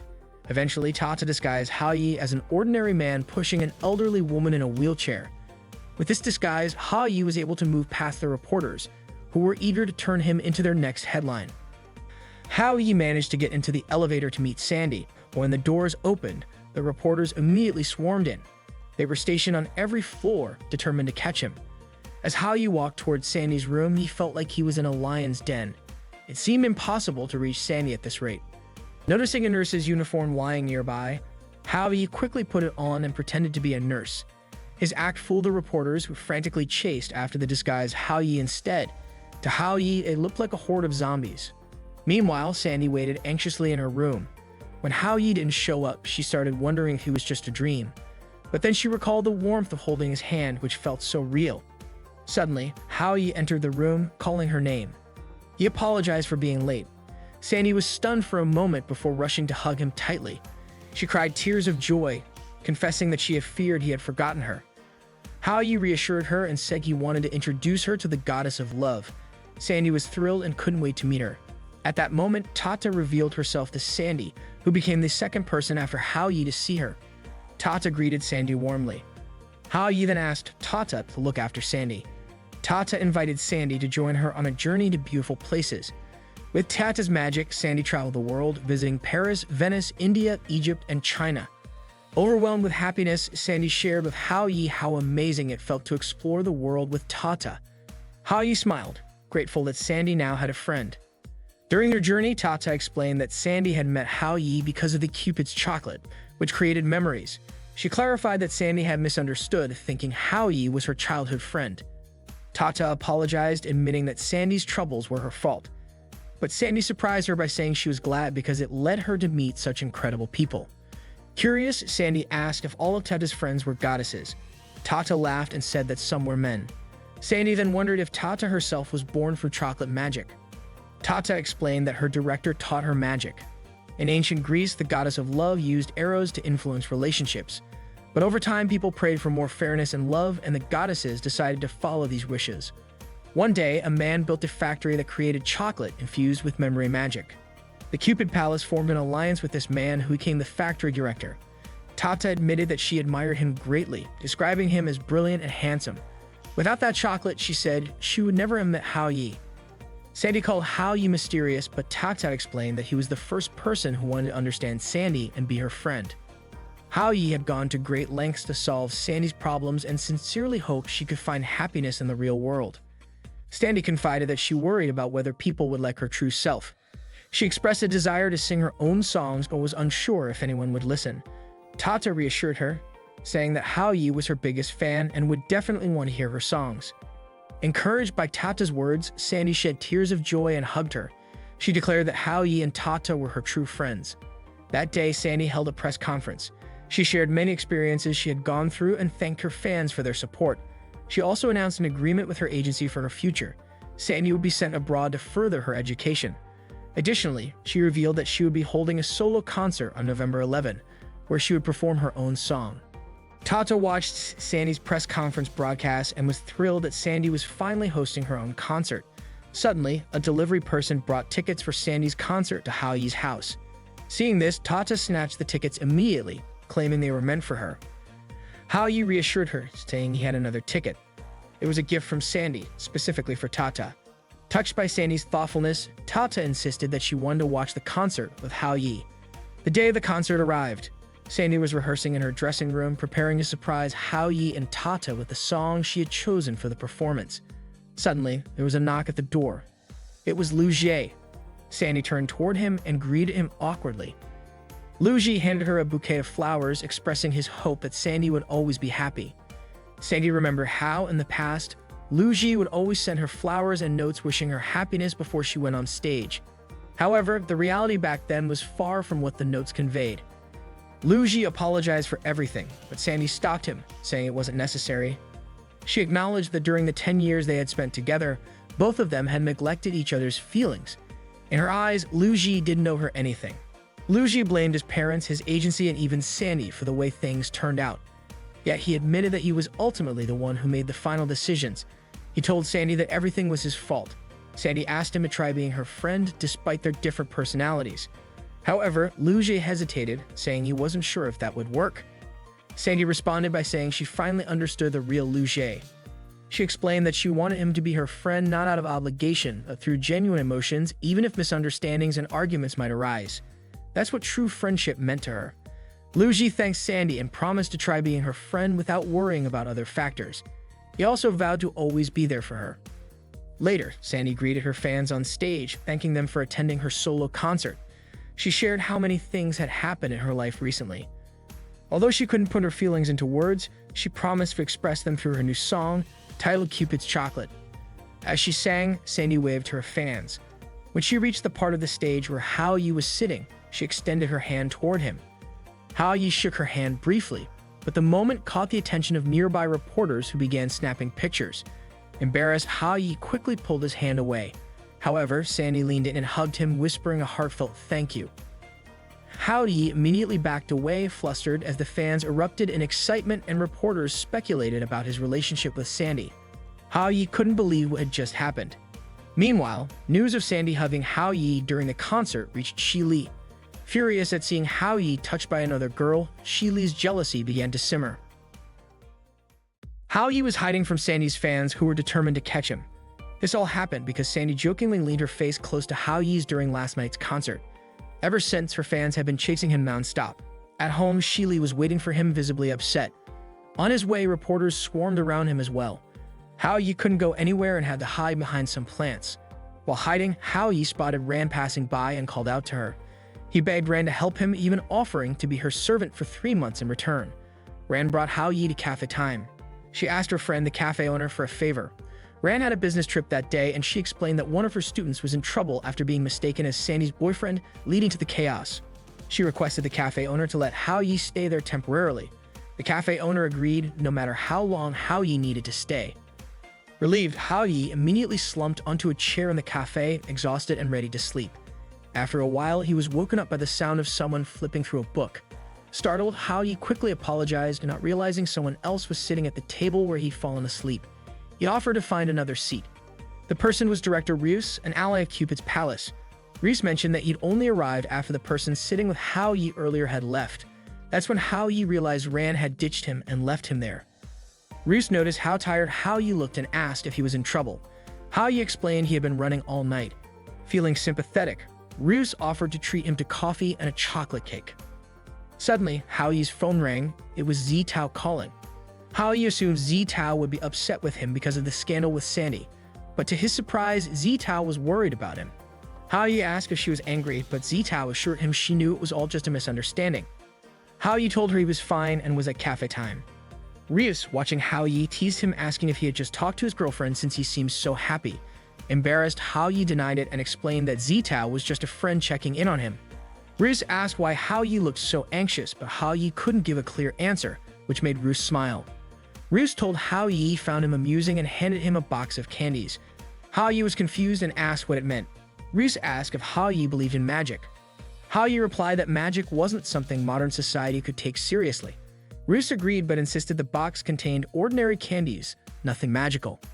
Just then Zitao called again, letting Hao Yi know she had arrived at Cafe Time. Hao Yi went to greet her and invited her to sit with him. He wanted to introduce her to the man he had just met, but by then Ryus had already left. Hao Yi tucked the candy box into his pocket. Meanwhile, Tata spotted Hao Yi with Zitao through the cafe's glass window. Feeling hurt, she walked to the edge of a nearby lake. She regretted worrying about Hao Yi and even packing a bag for him, thinking he no longer needed her. Suddenly, Ryus appeared in the middle of the lake and asked what upset her. Surprised, Tata asked why Ryus was there. Ryus casually replied that he was on his way back from restocking supplies and had stumbled upon something interesting about Hao Yi. Panicking, Tata admitted that Hao Yi's troubles were partially her fault and promised to fix things. But Ryus dismissed her concerns, reminding her that she was under Cupid's palace's management while he was just a chocolatier. Ryus pointed out that Tata had broken her contract by revealing herself to ordinary humans, which was a serious offense. He warned her that she could lose her 1,000-year abilities overnight as punishment. Desperate, Tata begged Ryus to save her, promising never to make the same mistake again. Ryus cast a spell on Tata, a magical control that would prevent her from interfering with humans again. He warned her that if she violated this rule, her magic would fail again. Tata finally realized the gravity of the situation. Shili vowed to kill Sandy for daring to touch Hao Yi, whom she deeply loved, and even planned to break Hao Yi's legs so they could live together in the mountains forever. Suddenly, Shili's mother knocked her unconscious, puzzled by her daughter's obsession with Hao Yi. She ordered her staff to carry Shili to the car, saying they would be flying to the US at 2 a.m. Shili's mother was determined to stop her from marrying Hao Yi. Meanwhile, Sandy publicly clarified the scandal involving Hao Yi, stating it was simply her way of thanking a fan. Though it was meant as a joke, Hao Yi felt humiliated and used by Sandy. Back at the cafe, Zitao, still with Hao Yi, pointed out that he should feel relieved now that the scandal had been cleared up and he could finally go home. But Hao Yi couldn't stop thinking about how he had almost died on the streets while being chased all night, unable to sleep. He hoped his life would return to peace now that the scandal was resolved. Zitao offered to pay for their meal and insisted Hao Yi go home and rest. Hao Yi, however, said he'd cover the bill, but then realized it wouldn't be polite to leave right after Zitao had just arrived. So he changed his mind, suggesting they enjoy the meal they had ordered together. Zitao smiled and agreed. As Hao Yi scrolled through his phone notifications, he suddenly asked Zitao for help putting on pajamas. Shocked, Zitao slapped him and dragged him to a shopping mall. It turned out Hao Yi's nephew would be staying in his house for a while, and Hao Yi wanted Zitao to help pick out pajamas for him. Embarrassed, Zitao regretted her earlier reaction, while Hao Yi felt awkward, knowing Zitao had misunderstood. Both felt self-conscious as they continued shopping. They ended up in a lingerie store where Zitao tried on some pieces. Hao Yi froze, stunned by how beautiful Zitao looked, but his silence made her think the outfit wasn't good. Zitao tried on more styles, but Hao Yi stayed quiet, distracted by his mind conjuring strange images of her. Finally, Zitao asked if she should buy them all. Hao Yi suggested she just choose the one she was holding. Suddenly, they overheard a couple shopping for lingerie. The man, doting and affectionate, kept complimenting his partner, who turned out to be a crossdresser. He even told Hao Yi and Zitao to stop staring at his partner. After the couple left, Hao Yi and Zitao burst out laughing. They spent the rest of the day strolling through bookstores, accessory shops, and even playing arcade games. Hao Yi managed to win a panda plushie from a claw machine and gave it to Zitao. They also took pictures together in a photo booth and printed them out. Hao Yi thanks Zitao for spending time with him, and Zitao admitted it had been the best day of her life. On their way home, a group of people suddenly called out to them. Hao Yi recognized one of them as someone who accused him of ruining Suan's costume at the Anime Expo. The group blamed Hao Yi for causing trouble and planned to teach him a lesson. They prepared to gang up on Hao Yi, and Zitao grew worried, knowing Hao Yi wasn't the strongest guy. Hao Yi apologized to Zitao, explaining that he didn't show his true strength during his last visit to her house because he didn't want to cause trouble. But now he had no choice but to fight back. Hao Yi told Zitao to hide while he dealt with the group. Zitao, concerned, called the police. Despite being outnumbered, Hao Yi managed to take them down one by one. Zitao was shocked by his martial arts skills. Just as Hao Yi defeated the last of them, the police arrived to arrest the attackers. One of the officers commented on how unexpected it was for Hao Yi's friend to call the police. Zitao, recalling how scared Hao Yi had been during a previous confrontation with her bodyguards, couldn't believe how skilled he was at kung fu. The officer explained that it was no surprise since Hao Yi's father was the chief of police. Hearing this, Zitao was amazed and called him incredible. The officer added that Hao Yi's father would definitely hear about the fight. Hao Yi walked away knowing his father would just call him a troublemaker. To Hao Yi, there was nothing extraordinary about himself, and in his mind, police officers were just bad people. The police arrived to secure the teenagers who had ganged up on Hao Yi. Zitao couldn't believe that Hao Yi was skilled in kung fu, and also the son of the chief of police. She called it amazing. But for Hao Yi, it wasn't extraordinary at all. It just brought back memories of his childhood when he wanted to become a police officer like his father. Hao Yi and Zitao walked home together. It was getting late and Hao Yi planned to escort Zitao back, but Zitao wanted to spend more time with him because she still had questions to ask. Hao Yi refused to answer anything Zitao was curious about, suddenly becoming cold toward her. Zitao insisted on having just a little more of his time. Eventually, Hao Yi handed her a canned drink and invited her to sit down with him. Zitao then asked if Hao Yi was worried about something. Seeing Zitao's curiosity, Hao Yi decided to share his story. When he was young, Hao Yi really wanted to be a police officer. He always got good grades and ranked first in school. He wanted to show his achievements to his parents, but they never praised him. They were always busy. One day at the supermarket, he saw a child asking their mom for something. The mom said she would buy it as long as the child got a perfect score on their test. Watching this made Hao Yi feel envious. Hao Yi even celebrated his 9th birthday alone at midnight because his parents were too busy. Singing happy birthday to himself was far from enjoyable, and Zitao understood the burden Hao Yi had carried in his heart. Everything changed when Hao Yi turned 11. Two criminals broke into his house, planning to kidnap him as revenge against his father, who had arrested their son. Hao Yi hid in the storage room and called the police, explaining that he was in danger and needed help. The officer on the line told him his father wasn't at the station but assured him someone else would come to his rescue. All Hao Yi could do was cry and wait, hiding in the dark. He believed his father would show up to save him. Suddenly, he heard the sound of police officers apprehending the intruders. When one officer opened the storage room to rescue him, Hao Yi thought it was his father, but it wasn't. His father was busy handling an important case. Hao Yi felt crushed. Although he was safe, his father didn't want something like that to happen again.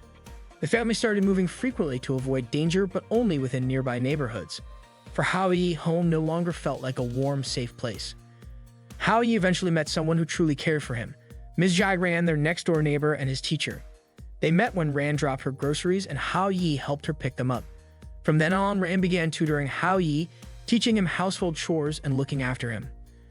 To Hao Yi, Ran wasn't just his teacher, she was like an older sister. On a day when Hao Yi was alone again, Ran invited him to have dinner with her. She even cooked a feast just for him. Hao Yi ate everything and burst into tears, reminded of the rare times his mother cooked for him. Ran hugged him tightly, telling him he was a wonderful child. To Hao Yi, Ran felt more like real family than his own parents. Ran even sat down with Hao Yi's parents to discuss him. After hearing what Ran had to say, his parents apologized for neglecting him and promised to be more understanding and attentive. Ran gave Hao Yi's father 2 gym club cards so he could teach Hao Yi self-defense. But on the day they were supposed to go, Hao Yi waited outside the gym all day. His father never showed up because of work. Hao Yi was immensely grateful to Ran for being the first person to truly care about him. But despite her efforts, little changed in his life. Hao Yi couldn't help but wonder, if his life were simpler, would that make him a bit happier? On New Year's Eve, Hao Yi couldn't spend time with his family. His parents were busy with work again. They genuinely wanted to have New Year's dinner with him, but they had no other choice. His father asked Hao Yi to understand. Suddenly, Ran showed up with a New Year's gift. Hao Yi quickly invited her in to join him for dinner since his mom had made dumplings. Hao Yi begged his father to help make dumplings together.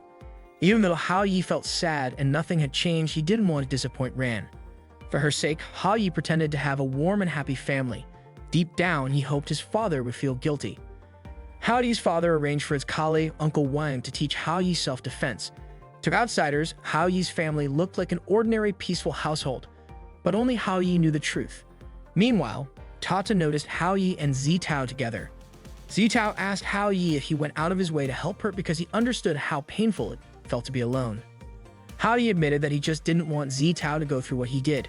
Zitao was moved to tears, realizing that while Hao Yi was always helping others achieve their dreams, no one was helping him with his. When Zitao asked Hao Yi why he helped her Suan and Yuan, Hao Yi brushed it off, saying he didn't care about himself anymore. Zitao hugged him tightly and asked why he was always there for everyone else during their worst moments, yet never let anyone help him. She insisted that he also needed someone to share his pain with. Zitao was confused why Hao Yi kept everything bottled up, leaving her Suan and Yuan in the dark and unable to support him. She told Hao Yi that it hurt her not being able to help him. Hao Yi wiped Zitao's tears and told her he didn't want her to waste time on something pointless. Zitao hugged him again and said it wasn't pointless. It was about his dream of becoming a police officer. Even though Hao Yi felt sad, lost, lonely, and angry, Zitao knew his admiration and determination hadn't wavered. She believed Hao Yi wouldn't give up on his dream. Hao Yi embraced Zitao and thanked her. Seeing this, Tata walked away. She convinced herself that she was fine. She realized that Hao Yi was noble and kind-hearted, and it seemed like he had liked Zitao for a long time. Suddenly, Tata burst into tears, recalling her moments with Hao Yi. She couldn't understand why she was crying or why her heart hurt so much. Tata went up to the rooftop to reflect.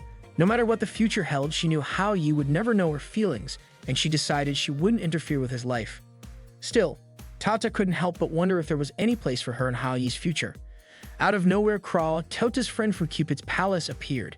Tata immediately tried to distance herself. Crow offered her snacks and flowers, but she ignored him and kept walking away. Crow asked why Tata was avoiding him. Instead of answering, she demanded to know why he was in the human world. Crow said he came to take her back with him. He also asked if Tata hadn't already taught Hao Yi how to undo the magic and whether Hao Yi could handle things on his own. Tata told him she still had something to take care of and asked him not to interfere. Crow stopped her from leaving and said he was the only one who truly cared about her. He pointed out that Hao Yi already had a girlfriend, so there was no reason for her to stay. Tata replied that she hadn't yet found the girl who left the chocolate on the rooftop, so she couldn't leave. She promised she would return after finding that girl. In truth, Tata didn't want to go back to Cupid's palace, but she wasn't sure if Hao Yi needed her anymore. 500 years ago, Tata became a love goddess and moved into Cupid's palace for the first time. She was overjoyed to live there. One day, she accidentally bumped into Kra while he was walking. Tata quickly apologized. Crow asked for her name and she introduced herself, saying she was in charge of monitoring Area 13. Crow was instantly captivated by Tata and fell in love with her, though his over-the-top behavior made Tata think he was weird. Crow introduced himself as the guardian of Area B16 and suggested that Tata should work with him in B16. He promised to give her everything she could ever need: food, a home, even marriage. But Tata firmly refused and told Crow to stop following her. Despite her rejection, Crow kept pursuing her. He prepared lunch for her, watched over her while she slept, and even brought her chocolate. However, Tata knew it was Cupid's chocolate, so she threw it away and told Crow to give up since he wasn't her type. Tata laughed as she recalled the time Crow had brought her that chocolate. She knew it was Cupid's chocolate and didn't eat it, but that was something Hao Yi had done too. Thinking about Hao Yi made Tata feel sad. She knew he had fallen in love with Zitao and might not need her anymore. That morning, heavy rain poured down. Haoyu was worried about Zitao as she had been out late. He wondered if she was getting enough rest. Suddenly, Zitao called Haoyu, asking for his help. This time, it was about Suan. That morning, Suan was participating in a contest at an anime expo. The event was designed and programmed in a highly innovative way. Suan took Zitao to the dressing room, where there were tons of costumes, fashion props, and professional-grade makeup tools. Suan introduced Zitao to her friends Baek Sui and Sun Qian. From the media department, Sui and Xingyan quickly hit it off with Zitao, showing off costumes and accessories they had made. Zitao was amazed to learn that all the costumes and accessories were Suan's creations. Everyone was surprised by Suan's hobby. She also revealed that she liked writing scripts, which she kept in her notebook full of character designs and stories. Suan asked if they liked her designs. They were impressed and couldn't believe Suan was such a professional cosplayer. Zitao felt happy seeing Suan surrounded by friends who shared her hobby. Suan was asked to show the outfit she planned to wear on stage, and everyone was stunned when she put it on. They said Suan looked just like a queen. Zitao was confident that Suan's performance would be a huge success. But when Suan went to put on her crown, she realized it wasn't in her bag. She remembered leaving it in her school locker. If she went back to get it, she wouldn't make it in time for the warm-up performance. Zitao reassured her, saying her friends could step in for the warm-up act. Sui and Xian agreed to help and promised to do their best. Trusting them, Suan left to retrieve her crown, vowing to return before the main performance. The audience had been eagerly awaiting the contest. While waiting for it to start, they enjoyed the warm-up performance. Sui and Xian showed Zitao a costume that Suan always brought with her for luck. They asked Zitao to take care of it. Among the items was the maid outfit that Suan had once worn. Zitao couldn't help but think about how Haoyu had changed Suan, and how Haoyu had also changed her. The rain kept pouring down. Suan was at a bus stop, unsure if she could make it to the contest. Zitao called her and told her it was almost her turn on stage. But the rain was so heavy and Suan didn't have an umbrella. Feeling hopeless, she told Zitao to pass on her apologies. Zitao, however, urged her not to give up. She promised to buy Suan some time. Suan was curious about what Zitao would do. Zitao declared that if Suan was the queen, then she would gladly be her servant. Meanwhile, Haoyu rushed to the school to retrieve Suan's crown from her locker. As he ran, Tata spotted him and approached. Haoyu managed to find Suan's crown, and when he saw Tata, he asked where she had been lately. He then asked for her help, but Tata didn't respond. Instead, she suddenly began to cry and hugged Haoyu tightly, saying she didn't want to leave. Surprised, Haoyu asked why Tata had to leave, but she just kept crying and apologized. She admitted she shouldn't have acted the way she did and regretted forgetting that Haoyu had a relationship with Zitao. Tata assumed Haoyu was in love with Zitao, but he clarified that his relationship with Zitao wasn't what Tata thought. Hearing that, Tata felt immense relief, realizing Haoyu wasn't in love with Zitao after all. Haoyu was confused by how quickly Tata's mood shifted from tears to happiness. She brushed it off, asking him to forget what had happened, and agreed to help him. Meanwhile, the audience eagerly chanted Suan's name, excited to see her performance. Sui and Xian grew anxious as Suan's group was about to take the stage, but she still hadn't arrived. Zitao tried to reassure them, insisting that Suan wouldn't give up. She encouraged Sui and Qian to do their best and keep the crowd engaged until Suan arrived. At the bus stop, Suan was overwhelmed with despair, thinking it was all over because she didn't have her crown. She began to cry. Suddenly, Haoyu appeared, holding the crown. He told her, "A queen shouldn't cry."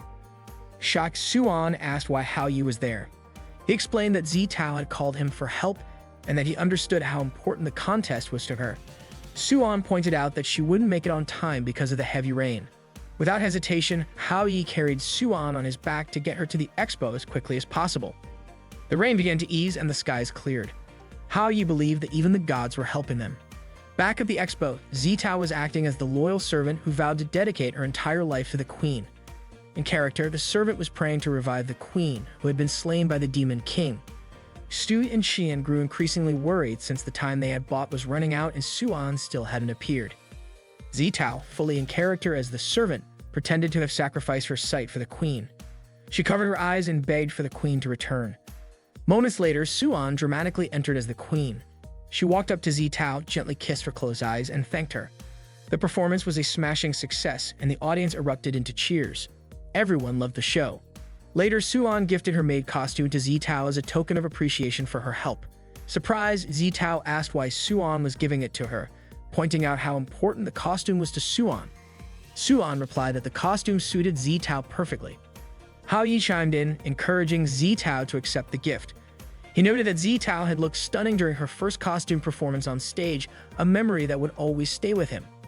Hao Yi also praised Zitao's surprising talent for acting. Blushing, Zitao said she only wanted to help Suan and admitted she had been nervous in front of such a large audience. As Hao Yi and Zitao walked together, they turned to call Suan only to realize she wasn't behind them. Later, Hao Yi collapsed onto his bed, feeling relieved that everything was finally over.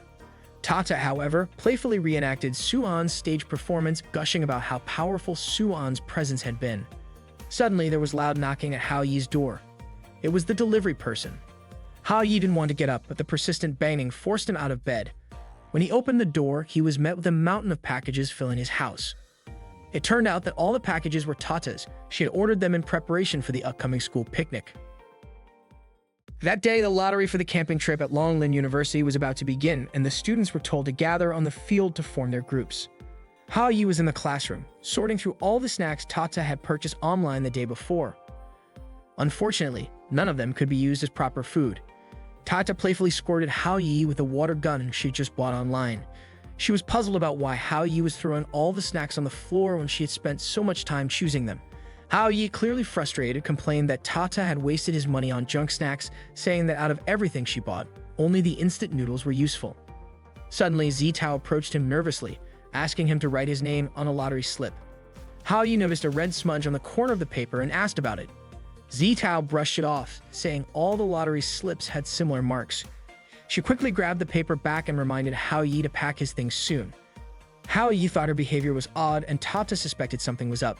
Meanwhile, Suan was growing anxious because Zitao hadn't returned yet. When Zitao finally arrived, she hugged Suan tightly, admitting that lying to Hao Yi had been really hard for her. Suan praised Zitao for successfully getting Hao Yi's name on the lottery slip. With this, Suan was confident she could ensure that Zitao and Hao Yi would end up in the same group as her. They could share delicious food, enjoy the beautiful scenery together, and everything would go perfectly as planned. Suan decided to memorize the color of the marked paper for the lottery. However, unbeknownst to them, Yuan overheard their entire conversation. She slyly wrote her name on another slip with a similar red smudge in the corner. When the lottery began, the group leaders lined up to draw their members' names. But when Suan reached into the box, she found multiple slips with red smudges.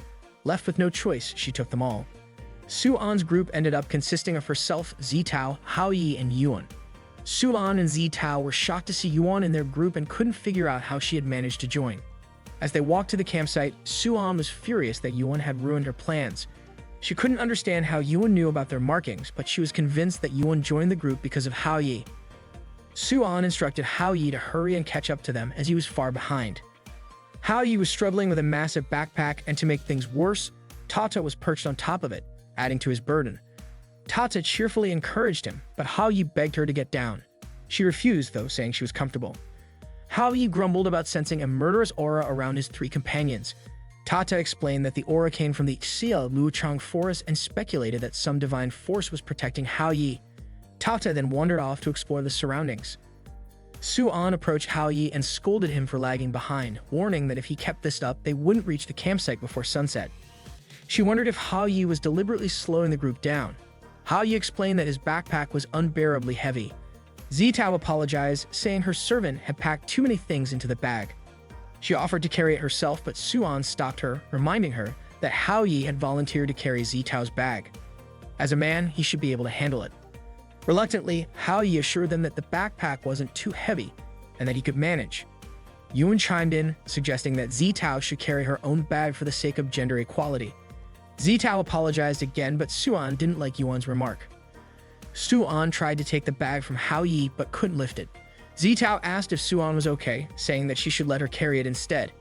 Yuan teased that since Suan had volunteered, she should follow through, which only irritated Suan more. Determined, Suan carried the heavy bag but quickly became exhausted. Hao Yi handed her a tissue to wipe her sweat, but Suan told him not to pity her. Hao Yi explained that he just felt guilty for sharing his burden. Suan said she was doing it for Zitao, not for Hao Yi. Hao Yi remarked that he had just discovered Suan's softer side and that his negative perception of her was beginning to change. Offended, Suan hit him and handed the bag back to him. The group crossed the river and finally arrived at the campsite. The scenery was stunning, with fresh air and breathtaking views. Su-an reminded everyone to set up their tents before nightfall. Hao Yi was exhausted when Zitao approached to help him, but Yuan also invited Hao Yi to set up a tent together. Zitao gave in, but Su-an immediately asked Yuan to help her with the tent, while Zitao and Hao Yi prepared dinner. As Su-an watched Zitao and Hao Yi cooking together, she felt grateful that their relationship was going well. Even though Su-an liked Hao Yi, she realized that he preferred gentle girls like Zitao. Yuan wanted to approach Hao Yi, but Su-an stopped her.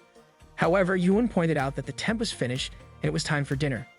Yuan walked up to Hao Yi and suggested that if the camping trip lasted for more than a day, it would be better to serve cold meals since they were easier to prepare and more nutritionally balanced. Yuan had even prepared some for Hao Yi. Zitao complimented Yuan for being amazing at cooking such fancy dishes. Hao Yi invited Zitao to try Yuan's food, but Zitao reminded him that she had made steak for him. Hao Yi agreed to eat the steak too, but Yuan objected, saying steak at dinner was bad for digestion. Hao Yi then invited Yuan to join him for sandwiches instead. Zitao countered by offering carrots, claiming they were better for digestion.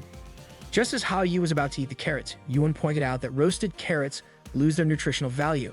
The two girls continued to argue over whose food Hao Yi should eat.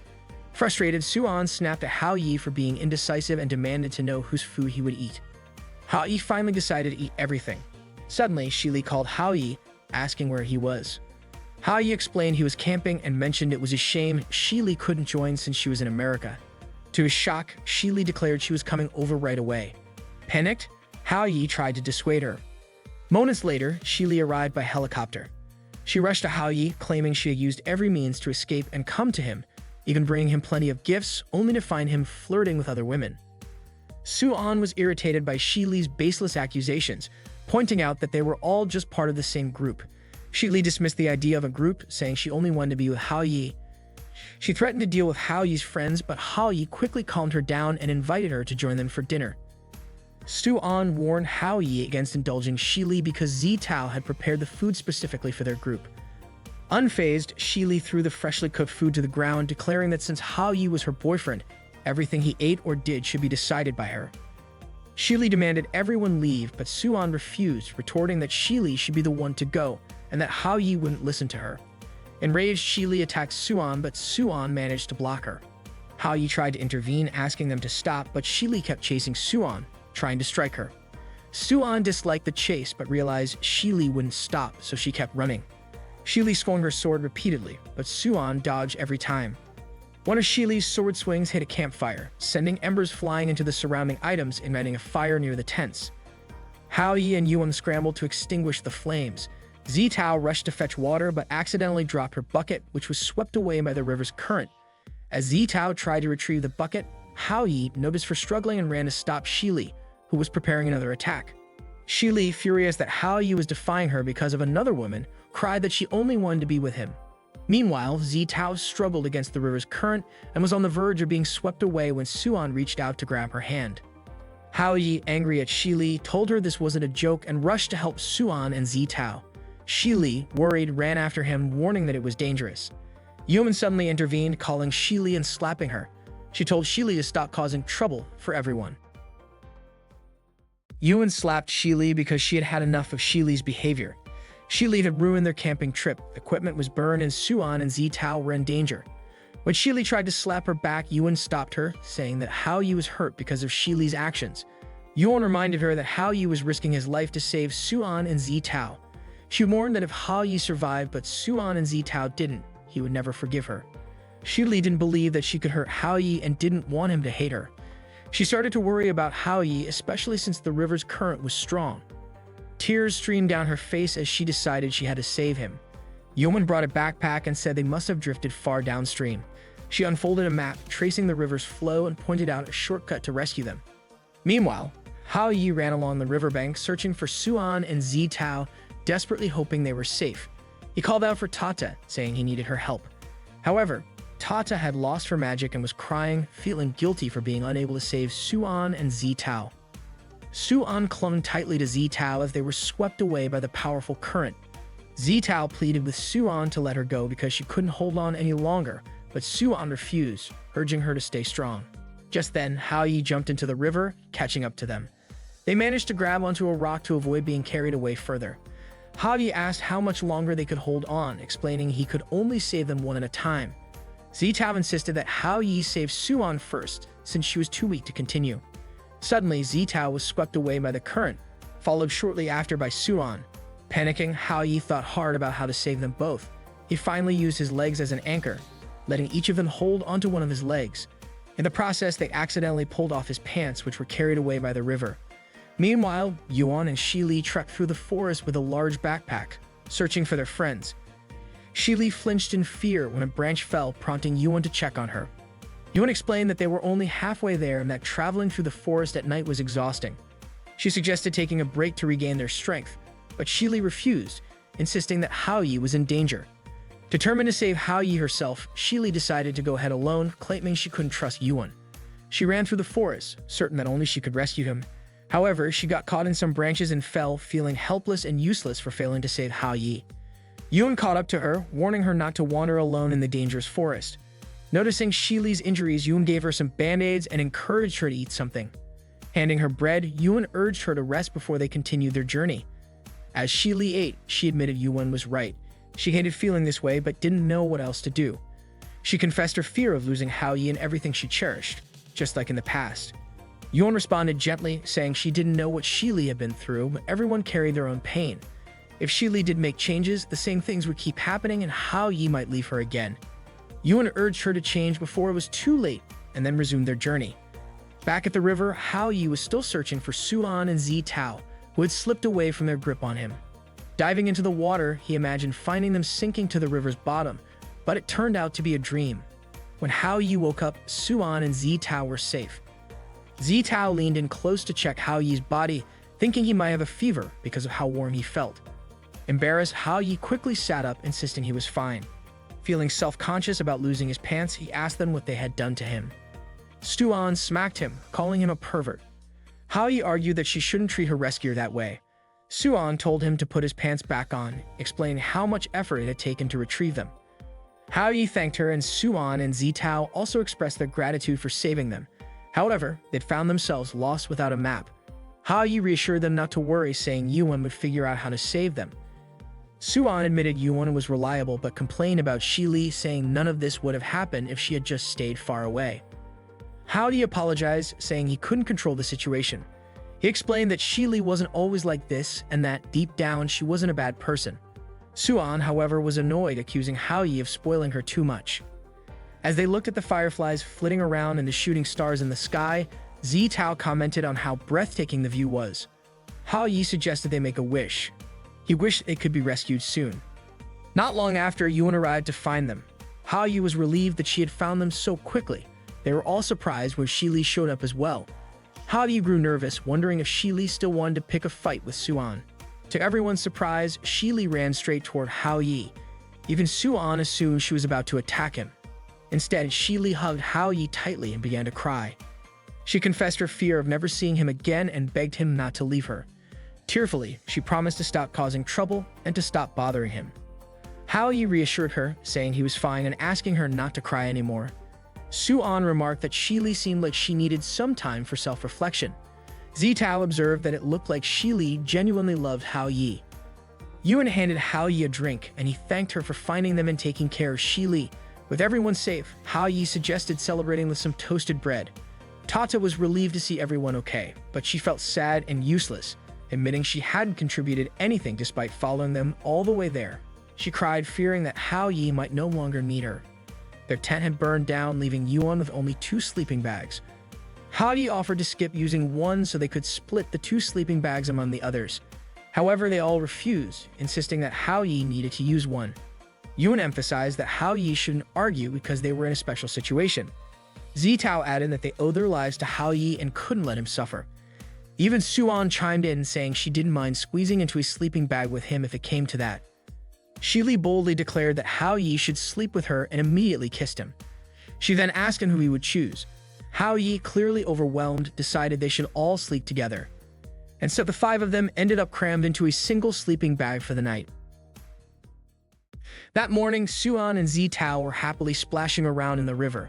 Shi Li woke Hao Yi from his sleep, reminding him that they had slept together all night and watched the sunrise together. Shi Li was cheerful and full of energy, even suggesting they share a morning kiss. However, Suan quickly stopped her.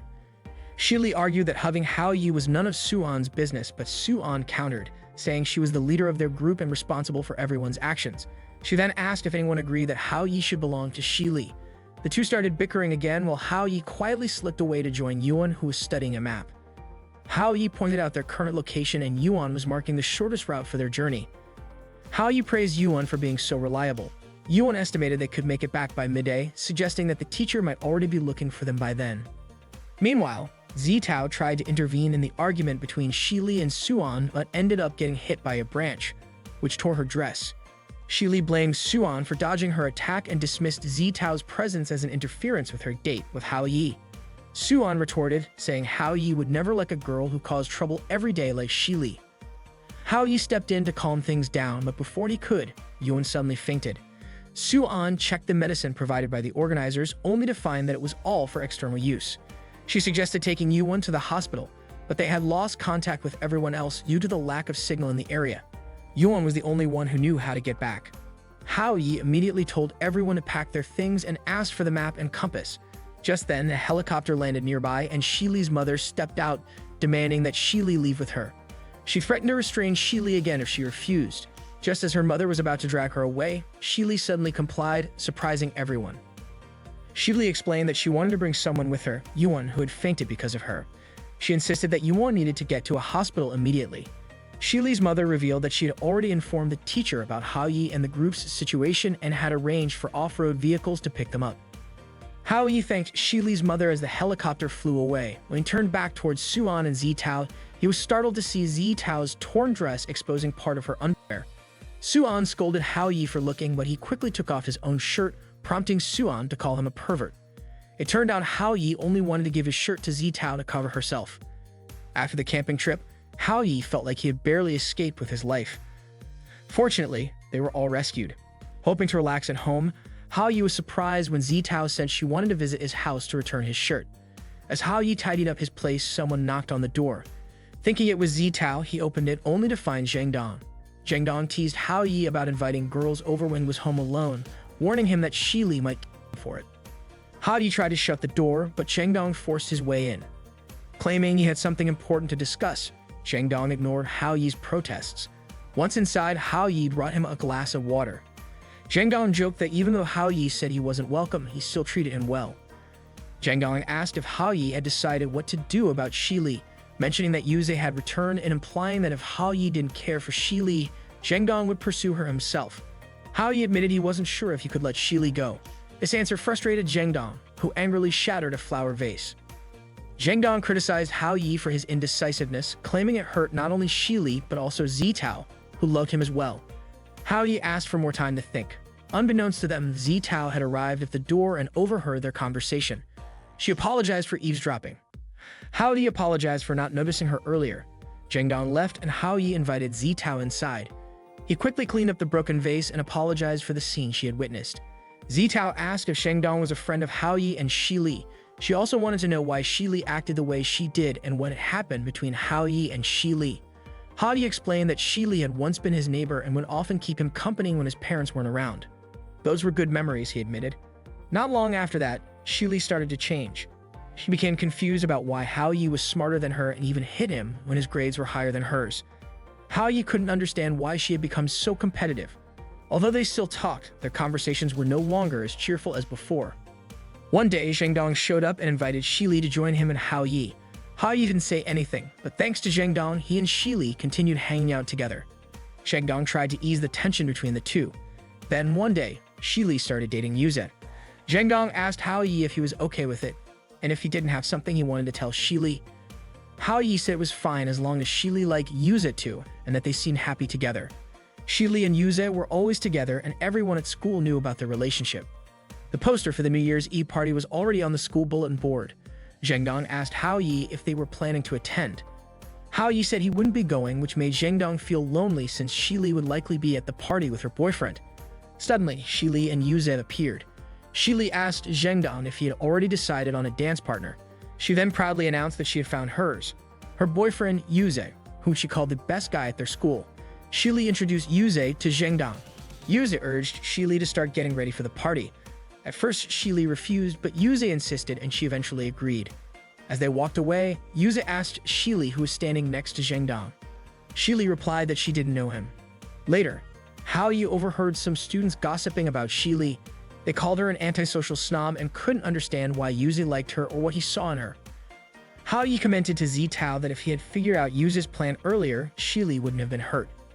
At the New Year's Eve party, Yuze made a shocking announcement. He was getting engaged to his girlfriend Momo. The crowd was abuzz, questioning how this could happen since Shili was supposed to be Yuze's girlfriend. They speculated that Momo, with her refined family background, gentle demeanor, and elegance, was far superior to Shili. Shili couldn't take it anymore. She confronted Yuze, asking if he expected her to congratulate him on his engagement. Shili demanded that Yuze stop this charade, reminding him that she was his girlfriend and asking who Momo really was. Instead of answering, Yuze pushed Shili aside. He admitted that being with her had always been an embarrassment for him. He told her he couldn't believe she actually thought he considered her his girlfriend. The students turned against Shili, calling her arrogant and accusing her of looking down on others. Yuze even said no guy would ever like a girl as conceited as Shili. After that incident, Shili became more isolated than ever. The entire school gossiped about her and some even laughed at her openly. She became a social outcast and eventually left school. Haoyi visited Shili at her home, where she had locked herself in her room. He told her that Zhengdong had been heartbroken since she left. Haoyi opened her window and invited her to take a walk. Suddenly, Shili hugged Haoyi and kissed him. Her behavior became strange as she begged him not to leave her. After that, Shili and her mother went to the hospital. Zitao later asked Haoyi if he still liked Shili. Haoyi reassured her not to worry, promising to clarify their relationship once everything with Yuze was resolved. Zitao couldn't help but wonder if Haoyi was serious when he claimed that Shili was just a friend. That day, Haoyi was on his way to the hospital to visit Yuan. He asked the nurse where Yuan's room was. The nurse told him that Yuan was in room 402 and seemed to recognize Haoyi's face. She realized she had seen him on TV and knew he was Sandy's boyfriend. Everyone quickly gathered around and the nurse yelled there was another girl in room 402. She asked if Haoyi was going to betray Sandy. Haoyi explained that it wasn't what they thought. Hearing the commotion, Yuan came out and asked if Haoyi had forgotten to bring her notebook. Haoyi entered Yuan's room and complimented her for being smart enough to end the fuss with just one word. Yuan didn't expect Haoyi to visit her with fruits, but Haoyi explained that the fruits were actually from Shili. Yuan then asked if Shili asked Haoyi to visit her. Haoyi said that Shili also wanted to see Yuan, but her mother was still keeping her in the hospital. She wasn't allowed to leave after the camping trip, so she asked Haoyi to visit Yuan instead. Haoyi also mentioned that Shili didn't have many friends, which is why she acted harshly to avoid getting hurt. However, after Yuan agreed to become her friend, Shili had changed. Haoyi asked what had happened between Yuan and Shili because Shili had started to change after that. Yuan said nothing had happened, she just understood how Shili felt. The next day after school, as Haoyi was about to leave, Zitao tried to call out to him, but Shili hugged him first.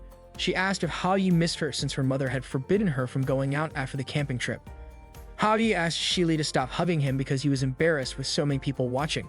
Shili said that they were a couple, so there was no need to be embarrassed. Haoyi tried to get Shili to let go of him. After school, Shili immediately messaged Haoyi, confident that he cared about her. Earlier, Haoyi had asked Shili to always bring her phone and never go to dangerous places alone. He also asked her to keep him updated on her whereabouts. Shili thought that Haoyi's requests for her location were a form of his attention and love. Suddenly, students crowded around to see a handsome guy waiting for someone. They even wished it could be his girlfriend. The handsome guy was Yuze. Yuze smiled as he heard the praises from the girls. Shili passed by and Yuze called out to her. Surprised, Shili immediately ran away in fear. The students thought Shili was strange for acting that way. Shili ran to a quiet place, scared. Yuze approached her and said, "Aren't you excited to meet me?" Shili quickly stood up, but Yuze grabbed her hand. Shili asked what Yuze wanted from her, and Yuze said that he was her boyfriend. Yuze wanted Shili to do something for him. He told her that his company in Japan was facing problems and asked if her mother could support his company again. Shili said she would tell her mother about it. Yuze, however, suspected she would say that. Shili was still trembling with fear, not wanting to get involved with Yuze anymore. She didn't want to make the same mistake again. The next day, Shili was furious and messed up her room. Her mother came in shocked. She asked why Shili wasn't going to school and why she had messed up her room. Shili refused to go to school, saying someone had been following her. Her mother didn't believe her at first, but Shili convinced her and refused to leave her room. Her mother agreed to let her stay in her room and keep her distance from Hao Yi. She left, and Shili, still scared, whispered Hao Yi's name. She remembered Yuan's words that everyone has their own sadness. If nothing is done about it, the end would be the same. Shili decided she would start changing before it was too late. Suddenly, her phone rang.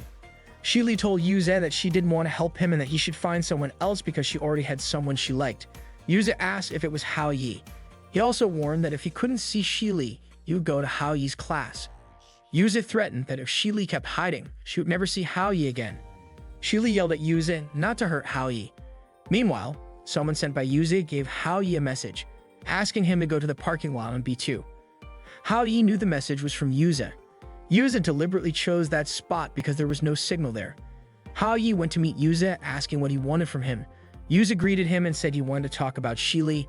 Meanwhile, Shili tried calling Hao Yi but couldn't reach him. She immediately left her house to search for Yuze. Tata was waking up and wondering how Hao Yi was doing. The last time she saw Hao Yi was at the camping trip, but he hadn't done anything. He had only used his own strength to save Suan and Zitao. Tata suspected Hao Yi didn't need her anymore. Suddenly, she saw Shili being kidnapped and dragged into a car. Hao Yi and Yuze were discussing Shili, with Yuze saying that Hao Yi had a relationship with Shili. Hao Yi told Yuze to stop harassing Shili. Yuze smiled and told Hao Yi not to treat him like the bad guy. He said that Hao Yi and Shili could love each other and he wouldn't interfere. However, Hao Yi didn't believe it was that simple. Yuze must be planning something. Tato approached Hao Yi and hugged him, relieved that he was okay. She told him that she had seen Shili being kidnapped. Meanwhile, the two kidnappers were struggling to handle Shili, who was very strong. One of them even considered hitting her, but his friends stopped him, saying that Shili was a cash cow for them. Shili then got back up, but they immediately shoved her again. Yuze arrived and thanked the kidnappers for their efforts. Shili heard Yuze's voice, and he said he would reward them for their hard work.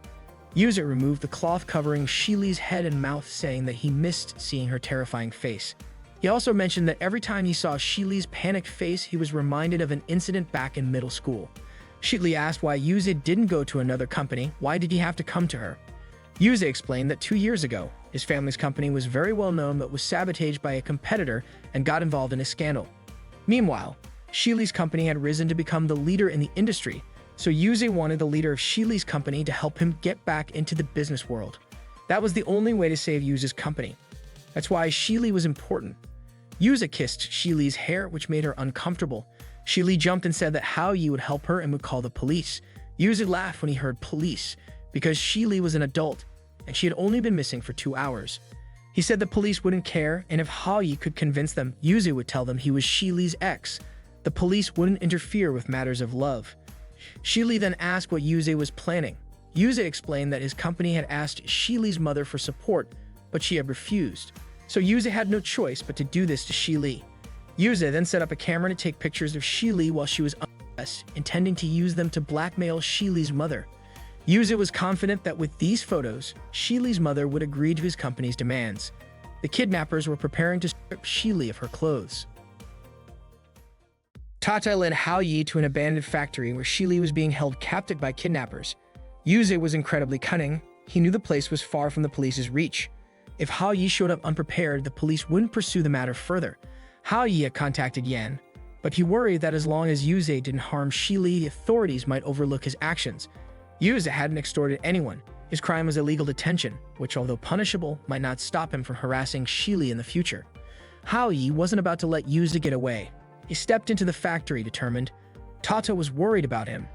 If Hao Yi was going to risk himself, Tata wasn't going to let him go alone. But Hao Yi insisted he had to do this. If someone got hurt, he needed to gather evidence to put Yuze behind bars. He hoped that if anyone suffered, it would be him. Tata broke down in tears and hugged Hao Yi tightly. She didn't want him taking such a big risk. If she saw Hao Yi in danger again, she was sure she wouldn't hesitate to use her magic. Hao Yi reassured her, saying that the goddess of love shouldn't resort to such things. He promised he could protect himself and asked Tata to use her invisibility powers to record everything as evidence. Meanwhile, Shili was terrified. Yuze had demanded she strip. Just as the kidnappers were about to touch her, a window shattered. Hao Yi burst in and demanded that Yuze release Shili. Yuze grinned at the sight of Hao Yi's arrival. Hao Yi froze when he saw Shi Li tied up and almost assaulted. Shi Li knew Hao Yi would come to save her. As Hao Yi prepared to confront Yuze, Yuze threatened Shi Li's safety and ordered Hao Yi to stand still without fighting back. The kidnappers then attacked Hao Yi on Yuze's command. They hit Hao Yi repeatedly, but he didn't resist. Yuze was puzzled. Hao Yi could have teamed up with Shi Li to fight back, but instead, he chose to take her place. Yuze couldn't understand why Hao Yi was so obsessed with Shi Li. He even mocked Hao Yi, saying if he and Shi Li hadn't broken up, Hao Yi wouldn't have stood a chance. Hao Yi just laughed. He realized the kidnappers weren't as strong as he thought and that Yuze was all talk. Meanwhile, Tata had already started recording the scene. The kidnappers suggested tying Hao Yi up, but Yuze told them not to rush. Tata could only cry while continuing to record everything. Shi Li begged Yuze not to hurt Hao Yi and asked what he really wanted. Yuze sneered, saying he just wanted to prove that Hao Yi, the so-called hero Shi Li admired, couldn't save her. The kidnappers beat Hao Yi again, and he still didn't fight back. Shi Li was reminded of the time she had hurt Hao Yi in the past. Eventually, Hao Yi collapsed from the repeated blows. Yuze looked on, thrilled with the sight. He even stomped on Hao Yi's hand. Tata couldn't bear to watch anymore. When one of the kidnappers raised a sharp metal rod to stab Hao Yi, something unexpected happened. Yuze was shocked. Blood poured from the blow. At that moment, Shi Li remembered the misunderstanding between her and Hao Yi that started years ago, all because of something her mother had said. Her mom had told her that if she wanted Hao Yi to like her, she needed to surpass him. A young naive Shi Li believed that by being better than Hao Yi, it'd grow closer. One day, Hao Yi bought her a comic book, but Shi Li rejected it, telling him not to bother her. Hao Yi didn't understand why Shi Li was acting that way. He explained that he was home alone and wanted to hang out with her. But Shi Li brushed him off, saying he was only good at studying because no one distracted him at home and told him not to interrupt her study time. That was the start of Shi Li's mistakes with Hao Yi. When the midterm results came out, Shi Li ranked first. She proudly showed her score to Hao Yi, who congratulated her and called her amazing. Her classmates praised her and asked how she managed to surpass Hao Yi. Shi Li boasted that this wasn't the only time she beat him and that she'd keep being number one in the future. She even challenged Hao Yi arrogantly. Feeling disappointed, Hao Yi walked away, sensing that Shi Li was starting to change. After that, Shi Li continued comparing herself to Hao Yi in every aspect: academics, sports, drawing, you name it. She didn't leave a single thing unchecked when it came to finding ways to compete with him. Every time Shi Li outperformed Hao Yi, her mom would shower her with praise. But in the process, she started seeing less and less of Hao Yi.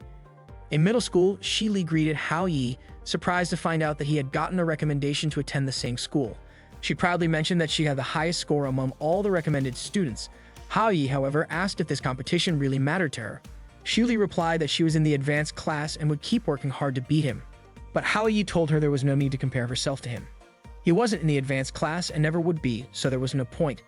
He added that they probably wouldn't have many chances to see each other in the future. It was then that Shi Li realized how their different scores had driven them apart. They barely saw each other at school anymore, and for the first time, they began to drift apart. Shi Li deeply regretted it, thinking that if only things could go back to the way they were, she would have had countless moments to spend with Hao Yi. The blood that was flowing wasn't Hao Yi's, it was Shi Li's. She had stepped in to protect him. The kidnappers were terrified, but Yuze scoffed. He told Shi Li there was no need to go that far for Hao Yi because Hao Yi was just a stand-in for him. Yuze then tried to persuade Shi Li to help him, saying they could be together again. But Shi Li refused, making it clear that she had never liked Yuze. Yuze laughed bitterly, reminding her of the time she confessed her feelings to him and gave him her first handmade chocolate. How could she say she didn't like him? Shi Li burst out laughing, saying she had only given him the chocolate because she was panicking. She explained that it was Valentine's Day and she had wanted to give her chocolate to someone. But when she went to look for Hao Yi in his classroom, he wasn't there. Suddenly, Zheng Dong appears, startling her by asking who she was looking for. Flustered, Shi Li became defensive. Zheng Dong, curious, guessed that she might be looking for Hao Yi.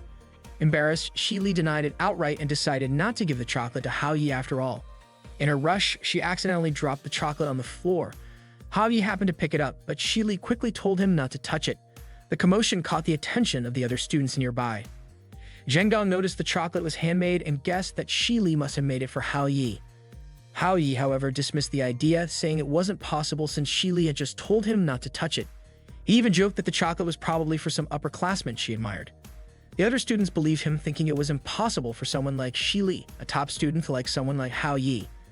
But Zheng Dong pointed out that Shi Li had come to their classroom, so who else could she have been looking for? Everyone laughed at the situation. Embarrassed and cornered, Shili said she wasn't that foolish and that it would be better to give the chocolate to an upperclassman. Frustrated, Shili stormed back to her classroom, tore up the chocolate's wrapping, and cried. At that moment, she overheard the other girls talking excitedly about Yuze, the popular upperclassman surrounded by female students. In a moment of desperation, Shili gave the chocolate to Yuze just to get it over with. After hearing Shili's explanation about the chocolate, Yuze felt bitter. The chocolate hadn't even been meant for him in the first place. Shili firmly reiterated that she had never liked Yuze and that he had only been a stand-in for Hao Yi.